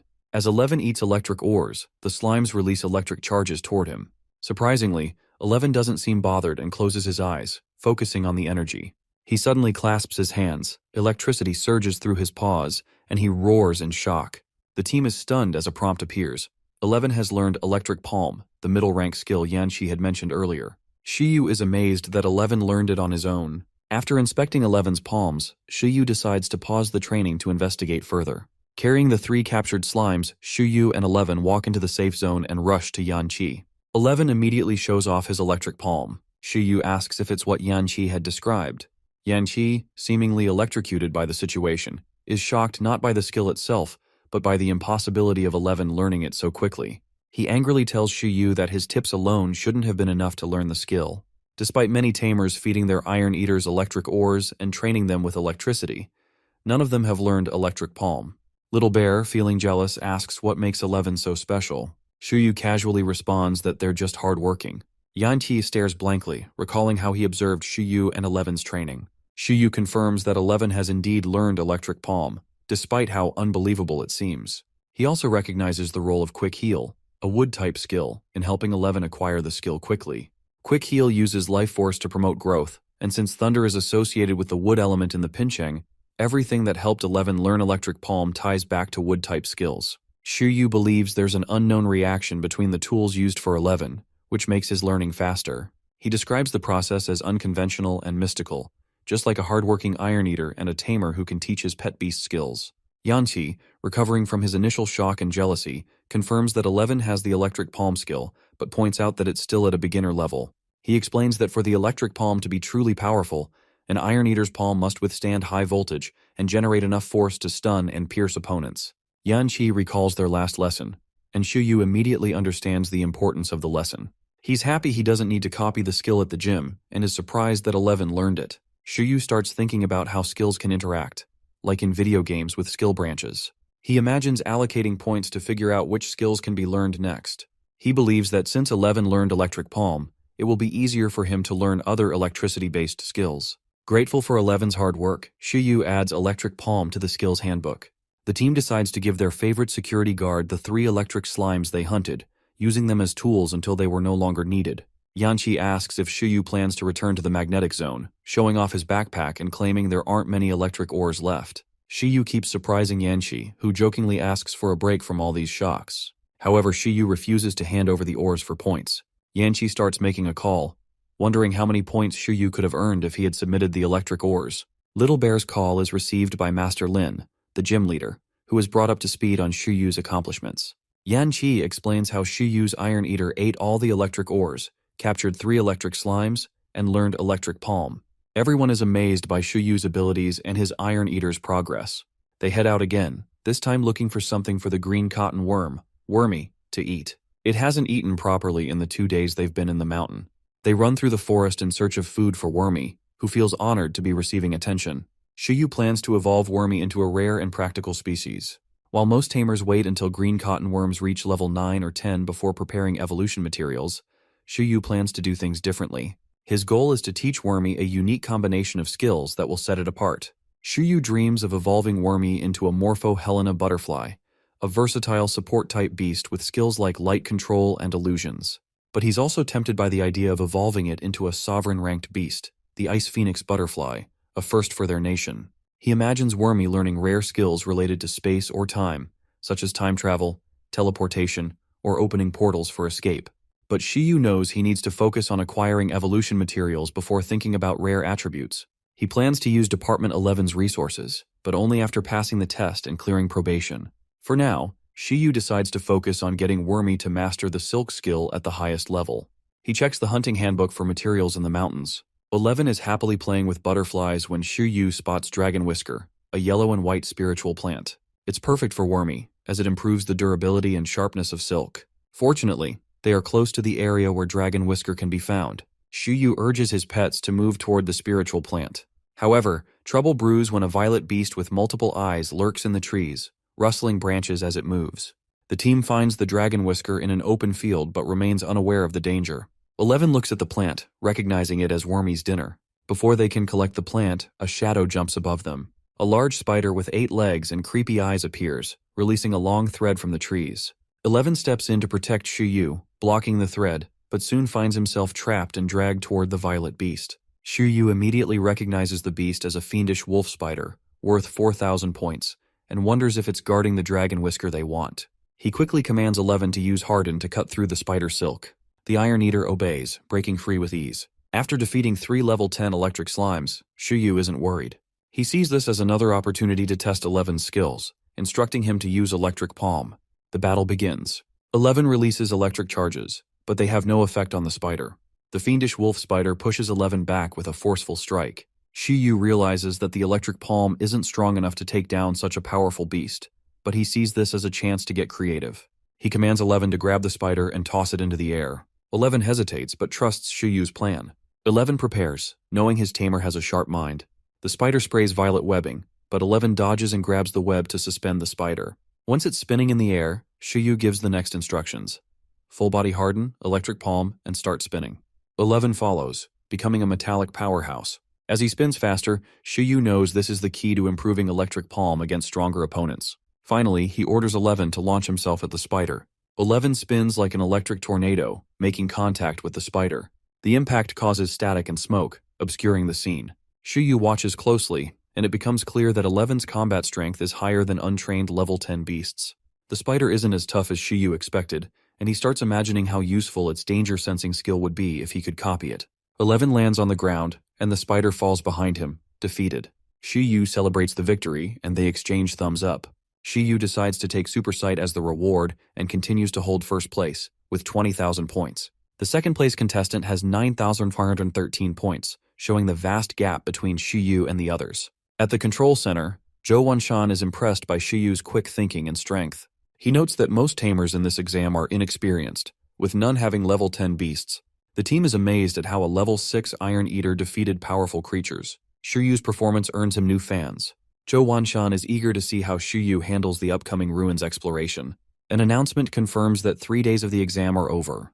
Participants are asked to leave the mountain with security assistance. Some celebrate, while others are relieved it's over, like the man eager for a shower and the girl who was stung 49 times and can't stop scratching. Meanwhile, Shiyu celebrates his new skill and evolution item. He's happy with his progress and plans to buy high-grade supplements as a reward. Only 73 out of 100 participants remain, with many quitting due to injuries or the harsh environment. Zhou Wanshan praises the talent and endurance of those who made it to the end. Zhou Wanshan looks at the participants' points and reminds them that those who didn't finish aren't ready for the ruins or professional exams. He suggests they should just play with their pets at home. The remaining participants are encouraged to check their individual scores. 1 week before the ruins exploration, Shiyu stands at the back of the crowd as the leaderboard is displayed. He's shocked to see that he has 20,000 points, far more than anyone else. No one knows who he is, and everyone tries to figure out his identity. While they're distracted, Shiyu quietly slips away to exchange his points for cash. Chen Kai notices Shiyu and calls his name, causing Shiyu to run away in an attempt to leave quietly. The crowd gathers around Chen Kai, asking how Shiyu scored enough points for 5 level 10 awakened beasts. Chen Kai reveals that Shiyu, a Tamer from a popular school in the city, advised him on using clearing pills for peace training. which helped his ice armadillo become stronger. The crowd plans to try this method themselves. Shuyu arrives at the point's redeeming tent and greets Yanqi, who is manning the station. Yanqi tells Shuyu that he mentioned Eleven's electric palm to Master Lin. Shuyu is curious about Master Lin's thoughts. Yanqi explains that Master Lin wants Shuyu to visit the gym if he has time and offers special supplements and food. Shuyu agrees to visit and heads on his way. Shuyu is curious about what Master Lin can teach him. He knows Master Lin is one of the strongest tamers in Pingcheng and wonders if he can learn more than electric palm. For now, Shuyu is excited to return home, take a hot bath, and relax with Eleven and Wormy. He misses the comforts of daily life. At home, Shuyu focuses on researching materials for green cottonworm's evolution and auctions. He finds a special wonder bean for 100,000. Though skeptical, he decides to buy it, curious if it can help teach high-level skills like Amplify, Absolute Slumber, and Intimidate. Shuyu has spent 1 million, leaving him with 99 million, and he reflects on his progress. The money he spent on supplements lets him teach 11 high-level skills and master current ones. Accepting Department 11's invitation seems to be the right choice, but the cost of supplements overwhelms him, and he falls asleep holding his phone. His mind keeps turning until he drifts off. Shuyu is woken up when 11 calls out. After a failed attempt to wake him, 11 kicks him in the stomach. Annoyed by Shuyu's day-long nap and lack of food, 11 nudges him awake. Shuyu apologizes, promises to prepare food for 11, and decides to teach the green cottonworm silk skill once he's recharged. The next morning, Shuyu plans to head to the Bamboo Rock Gym with 11. While organizing his day, his phone beeps with a notification. His supplements have arrived. When Shuyu opens the door, a brown eagle appears, delivering his package. The delivery man lands, unloads the boxes, and hands one to Shuyu, asking for his signature. Shuyu asks if the delivery man is a professional tamer, which the man confirms. He reveals that even professional tamers can have regular jobs. Shuyu wonders about the standards and pay for such a prestigious courier job, but dismisses it, knowing he's destined for something more adventurous. As the delivery man prepares to leave, he briefly wonders why Shuyu, an intern Tamer, ordered high-grade supplements, but decides not to ask. Shuyu unpacks his items and immediately pulls out the special Wonder Bean. He eagerly calls 11 over and prepares to teach him the next skill. As he checks his skill handbook, he considers several options: Amplify, Intimidate, and Absolute Slumber. Excited about Amplify, he decides to teach it first. With his high-grade supplements, Shuyu knows he'll soon be able to teach 11 all 3 high-ranked skills. Amplify will make 11 stronger in combat when enlarged and help him recover faster when shrunken.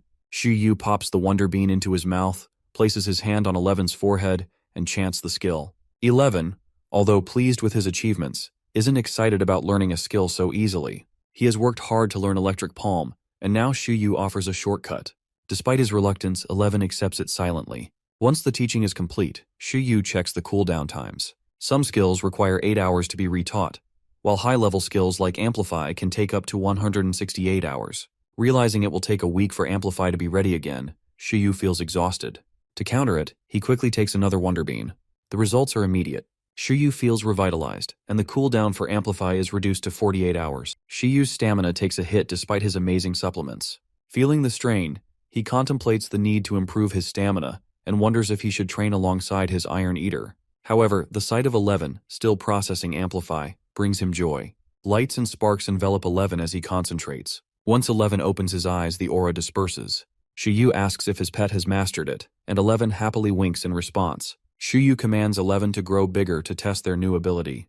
11 concentrates and his aura intensifies. His fur lengthens, his arms bulk up, and he transforms into a full-grown Iron Eater. The power surges through him, and 11 feels capable of taking down a wild boar with ease, though it takes more effort than before. However, the skill comes at a cost. 11's stomach growls loudly, signaling the immense energy required. The real hit, though, is to Shuyu's wallet. He's exhausted but curious about shrinking. 11 complies, shrinking into a baby-sized form. Shuyu determines that enlarging to double the body size or shrinking to half its size is the limit of their beginner-level Amplify. He dreams of a giant, mecha-like 11 one day, but for now, he's content. Jokingly, Shuyu suggests 11 stay in his shrunken state to save on food, but 11 protests the idea. Shuyu continues to think about reducing the 48-hour cooldown for Amplify, reading through the skill handbook while inspecting his new items. He recalls that the Wonder Beans can reduce cooldowns by 120 hours and considers trying them. Although they are expensive and low-grade, the manual suggests they can be taken until reaching perfect condition, so he takes a chance. However, he's cautious about potential side effects or an overdose. With the cooldown only 48 hours, he wonders if it's worth using them. He also considers cutting the beans in half, but fears wasting money if it doesn't work. Yu eyes the other items he bought, including a 50,000 cost ginseng infant tendril, but decides to try the royal jelly instead. The royal jelly is a product from sovereign-ranked beasts and is said to have nourishing properties. Yu prepares it and drinks it, hoping it will help. Afterward, the cooldown for Amplify drops by 2 hours, from 48 to 46 hours. Yu feels energized, grateful for his wealth, and relieved to avoid more chemical-based supplements. He's excited about the natural supplements he now has, especially after months of getting strange looks from pharmacy staff. He knows he's the only one who can truly put these items to good use. While inspecting his new purchases, Yu finds a blue-covered item he doesn't remember buying. A note attached reads that it's a tailor-made battle uniform from a secret fan. The idea of having a fan excites him, but he decides to keep this mystery for later. Meanwhile, at the Iron Bamboo breeding base, Master Lin is eagerly awaiting Yu's arrival. It's been 2 days since the wilderness training, and Master Lin, impressed by the young Tamer, recalls how Yanqi believes Yu has more talent than the disciples at the gym. As Master Lin watches 2 Iron Eaters grapple, he feels anticipation for teaching his new disciple Electric Palm with full force. However, he hears that Yu learned it in 1 day without his guidance. This makes Master Lin wonder what else he can teach him. Shuju, from a balcony, calls her father's attention. She invites him to eat out at the Dragon Palace in the fishing village. Master Lin looks sternly at his daughter, Shuju, asking if she has completed her daily training. Shuju shyly looks away, clearly having skipped it. Master Lin reflects on his daughter's potential, recalling how she passed the Tamer examination at 18, but instead focused on researching Iron Eater evolution, leading to limited progress. Regret fills him as he thinks about how she has become weaker and hasn't made much headway with Iron Eater evolution. He insists that she finish her training before they go out, but Shuju says it was her mother's decision. Master Lin reluctantly agrees, asking her to train harder tomorrow. A disciple approaches Master Lin with news that Yu will be visiting if he has time. Upon hearing the name, Master Lin's interest peaks, knowing that the person he's been waiting for is finally arriving. He eagerly agrees to meet Yu. Shuju, curious about this name, recalls telling a story about a disciplined Iron Eater, which she had heard from Dr. Lu. Master Lin is surprised to learn that the person she's referring to is the same as Yu. Shuju wonders if he plans to join their gym, and Master Lin, excited, notes that he's received a request to guide Yu. He's eager to see the progress of Yu's Iron Eater. Shuju had offered help to Yu before, but since he didn't reach out, she assumed he had things under control. Master Lin is left in awe as he learns that Yu's Iron Eater recently won first place in the Wilderness Practical Test, organized by the Tamers Association. Shuju, shocked, remembers that 11 was level 3 the last time she saw him, and such rapid growth seems impossible. The mystery surrounding Yu's Iron Eater has everyone puzzled, and Master Lin eagerly awaits his arrival. As Master Lin reflects on Yu's rare talent, he realizes that his disciples pale in comparison. He wishes they were as outstanding as Yu. Lost in thought, Master Lin forgets about his lunch date with his family, declaring that meeting Yu is more important. Shuju, surprised, remarks that this is the first time her father has rebelled against her mother's wishes. Master Lin, undeterred, tells his disciple to inform Yu to visit in the afternoon. Yu arrives, knocking on the gym's door. He nearly slips his tongue and calls Juju Panda Girl, but quickly corrects himself. Shuju warmly greets him, and they head to the garden where Master Lin is waiting. Yu sits, and Shuju observes how different he seems, noting the new jacket and his impressive achievements. Master Lin pours tea for Yu and offers his guidance if he chooses to stay with the gym. He promises to teach everything he knows, including Electric Palm and Cannon Punch. He also offers access to the gym's expensive supplements, skill tomes, and the training grounds. Yu is taken aback by the generous offers. Master Lin mentions that an advanced manual will be provided later, along with a pass for Yu to visit anytime he has questions. Shuju, feeling a bit emotional, is moved by how Yu is treated better than she was. The conversation reveals Master Lin's admiration for Yu and his commitment to offering the best resources to help him succeed. Yu is humbled by the gesture, and both he and Shuju are stunned by the wealth of opportunities laid before him. Master Lin sips his tea, thinking that geniuses deserve special treatment. He waits for Shuyu's response, who raises his cup and thanks the gym leader for the generous offer. Shuyu feels that the benefits, including freedom, food in place of training, and consultation with a grandmaster, suit him perfectly. This deal allows him to focus his remaining money on supplements. He's also relieved that the gym will take care of 11, reducing his expenses. His only concern is whether the gym can afford 11's growing appetite, especially when he eats in his enlarged state. However, he figures that Green Cotton Worm can find food anywhere, so it's not a major issue. Wormy, too, is low maintenance. Master Lin asks if Shiryu's Iron Eater has mastered Electric Palm and Harden, to which Shiryu confirms. The information has been shared before, but Master Lin and Shuju can hardly believe it. Lin Shuju shakes her head in disbelief. Master Lin advises Shiryu to focus on perfecting Electric Palm before attempting more advanced moves like Cannon Punch. Shiryu agrees, knowing he's struggling to keep up with Eleven's current skills. With 5 skills already in Eleven's arsenal, he decides that learning a Fire-type skill isn't urgent. He'll wait to learn Cannon Punch until he has access to higher-level skills. Master Lin invites Shiryu to learn more about Electric Palm while they tour the training grounds and meet the disciples. Shuju leads the tour, though she's still unsure about the treatment Shiryu is getting. She wonders about her mother's powers and what kind of person she is. Yanqi has told Master Lin about Shiryu's talent, but Master Lin is curious to see it in action. He suggests a sparring match with one of his disciples, which excites both Shuju and Shiryu, who is confident and eager for a challenge. They approach the running track for Iron Eaters, where only inner-turn disciples train. The basic training grounds are where Iron Eaters run after meals. Shiryu overhears them complaining about being forced to run post-lunch, but Eleven would be mad if his run weren't intense enough. Shiryu bets that Eleven would even volunteer to run if it weren't mentioned. Master Lin comments on the lazy nature of Iron Eaters, which training sessions aim to correct. Shuju agrees, noting that Eleven is disciplined, unlike the ones at the gym. Shiryu proudly backs up his statement, sharing that Eleven won't eat unless he's completed a certain amount of training. Both Master Lin and Shuju are surprised, as that's unheard of. Shuju grows more suspicious, as she didn't experience anything like this when raising Eleven. Shiryu wonders how she'll react if she finds out the real reason behind Eleven's motivation. The truth is that Eleven feels like he's cheating, which pushes him to work harder, but Shiryu keeps this secret to himself, letting out a small cough.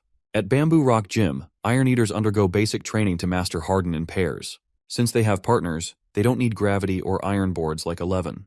Currently, there are Iron Eaters at levels 8 to 10 in the Disciples' training. Shiryu is tasked with battling the strongest one. Hearing this, Shiryu starts to worry, feeling a bit humbled after being so confident earlier. A violet-haired disciple named Zhang Rui is called forward, his Iron Eater with 2 gold piercings. Master Lin leads Shiryu and Shuju to Zhang Rui. Master Lin immediately requests that Zhang Rui pause his training to spar with Shiryu. Zhang Rui is curious about the newcomer, and disciples begin to gather as they see Master Lin arriving with Shiryu and Shuju. They think they should train harder today, and the blonde disciple overdramatically says he'll train until he's hurt, so Senior Lin will help him with his wounds. Master Lin grabs everyone's attention, introducing Shiryu as a new member of the gym. The disciples are pleased to hear this, as it means Master Lin will scold Shiryu instead of them. Shiryu greets everyone, and Zhang Rui warmly welcomes him, offering to help with any questions. Master Lin immediately tells Zhang Rui to pause his training for the match. This surprises Zhang Rui, who knows that if he loses, his training will double in intensity. Zhang Rui accepts the challenge with confidence, believing that he has been chosen to guide the new member. With years of training and being one of the strongest disciples, he is sure he cannot lose. The blonde disciple, disappointed not to be chosen, wishes he could show off in front of Senior Lin. His friend comforts him, saying that this match will help the newcomer understand the strength of the Bamboo Rock Gym disciples. However, the blonde disciple can't help but feel lucky that Zhang Rui was picked for the match. Zhang Rui's Iron Eater, a strong beast with 2 gold piercings, is ready for battle. He urges Shiryu to summon his pet beast. Shiryu calls out 11, who looks small in comparison to Zhang Rui's Iron Eater. The spectators are surprised, thinking that such a tiny cub is going to challenge one of their strongest disciples. They assume Shiryu's Iron Eater is just a level 6 newbie, while Zhang Rui's is a level 10 with Harden experience. They expect this to be an easy win for Zhang Rui, but Shiryu isn't worried. He's confident in 11's abilities. Even Zhang Rui is surprised by Shiryu's choice. With Master Lin and Senior Lin observing, Zhang Rui offers Shiryu the first move, not wanting the match to end too quickly. Shiryu takes the opportunity and commands 11 to attack. 11 bursts forward with explosive speed, leaving a trail of dust behind. Master Lin and Senior Lin are amazed, eagerly watching the action. Zhang Rui's Iron Eater starts to defend, but since 11 appears to be just a cub, Zhang Rui underestimates the power behind the attack. His Iron Eater uses its arms to block the punch, which lands with a thud against its tough skin. The spectators are sure Zhang Rui's Iron Eater will withstand the blow, given the size difference, but they're shocked by what happens next. Shiryu trusts 11 to take control. Suddenly, 11 releases an electric charge. The air fills with the buzzing sound of an electric shock, catching Zhang Rui off guard. There's no way a beast below transcendent rank could have already learned such an advanced skill.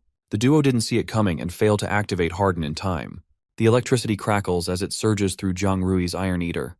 The size difference becomes irrelevant as the electric palm paralyzes Zhang Rui's beast. Master Lin and Senior Lin watch in disbelief as the larger Iron Eater is rendered helpless. Though Zhang Rui's Iron Eater could have stood up again from a normal punch, it is now paralyzed. Zhang Rui struggles to recover from the shock but forces himself to continue. His Iron Eater gets back on its feet using the last of its strength.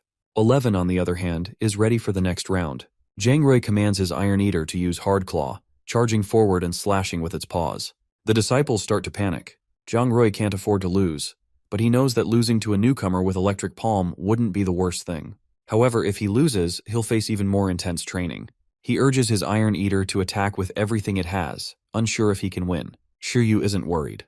He tells 11 not to dodge the incoming attack but to block it and strike back. Shiyu is determined to show 11's full strength, wanting to demonstrate how his pet beast has mastered both Harden and Electric Palm. This is just the beginning. Shiyu holds back other moves for later. 11 stands still as Zhang Rui's Iron Eater's Hard Claw strikes him. The attack leaves only a scratch on 11's hardened skin.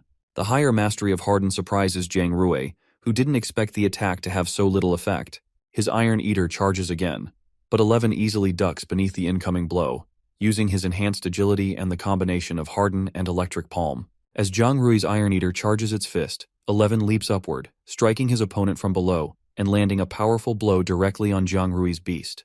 The spectators are stunned. They knew 11 had explosive power, but they didn't expect him to be this strong. The large Iron Eater crashes to the ground right in front of Zhang Rui, who is left in disbelief. Shiyu thanks his opponent for the battle, feeling grateful that Zhang Rui at least managed to put up some resistance. Zhang Rui curses under his breath, shocked by the power of a level 6 Iron Eater cub. He realizes he's facing a beast that has mastered both Harden and Electric Palm. The disparity between the two Iron Eaters is far greater than he expected. Zhang Rui is shaken, wondering how his seniors, who have trained for years, could never pull off an attack like that. Master Lin takes the opportunity to remind Zhang Rui that tougher training lies ahead for him. He places a hand on Shuyu's shoulder, signaling that Shuyu's progress is noteworthy. The disciples notice the gesture, and amidst the rumors circulating about Shuyu, one stands out as particularly amusing. Shuyu could possibly be Master Lin's illegitimate son, given the power he's displaying. While the idea seems far-fetched, it becomes the most popular and amusing speculation among the disciples. With Zhang Rui's Iron Eater injured, Master Lin advises him to take it to the healing area. He then instructs the other disciples to continue with their training while asking Shiyu to accompany him. Master Lin remains unfazed, and the disciples carry on training, though some still feel tense about the presence of the newcomer. Meanwhile, Lin Shuju, still in awe of 11's transformation, is lost in thought. She's fixated on 11's rapid growth and newfound strength, unable to focus on anything else. Some disciples try to approach her, but she quickly cuts them off, urging them to train harder and dismissing distractions. It's clear that she's fully absorbed in thoughts of the cub she raised. As Shuyu, 11, and Master Lin walk down a long hallway, 11 recognizes the familiar figure of the old man. He realizes that Master Lin must have spent considerable time at the breeding base. They enter a room labeled Battle, engraved on the floor. To 11's surprise, he is greeted by Lin Shuju, who is overjoyed to see him again. She's relieved to see that the cub she raised is still the same, though astonished by the immense power 11 has gained. Master Lin praises Shuyu's Iron Eater, acknowledging its strength, but quickly points out that 11 is a truly unique beast. Shuyu humbly thanks him, and Master Lin reassures him that he has a bright future ahead. Shuyu feels flattered by the attention, though Master Lin can't help but feel a tinge of sadness, knowing there's not much more he can teach Shuyu at this point. Master Lin pauses before summoning his own Iron Eater, a large blue thunder Iron Eater. The beast, twice the size of its tamer, appears with a confident stance and massive metal claws. It's a full-fledged, mature Iron Eater with impressive power. Master Lin prepares to demonstrate the next step for Shiyu's training, particularly focusing on the development of Electric Palm. Master Lin recalls the first manual Shiyu received, outlining the different mastery levels for Harden. The basics of this skill are already understood, but now that Shiyu has learned Electric Palm, Master Lin explains that it's still at a beginner level. While the skill is strong enough to paralyze an opponent, as demonstrated earlier, it lacks the penetrating power needed to break through hardened defenses immediately. Master Lin signals his Iron Eater to demonstrate the next step. Green columns rise from the ground in the training room, and the giant Thunder Iron Eater turns to face them. It charges its palm, generating blue electricity around its fist. With a powerful roar, it releases the energy, and the blue electricity shoots straight toward the green column. Upon contact, the column shatters in a massive rumble, demonstrating the destructive power of this proficient-level Electric Palm. The piercing and penetrating abilities of the skill are clear to everyone in the room. Yu is left in awe, witnessing the vast difference in power. 11, however, is inspired by the demonstration and looks eager to train harder. Master Lin asks Yu if 11 will grow up to be as powerful as that, making Yu smile. But the lesson isn't over yet. Master Lin wants to demonstrate the proficient level of electric palm further. Noticing that 11 is tired after using the skill once, Master Lin signals his Iron Eater to prepare for the next phase of the demonstration.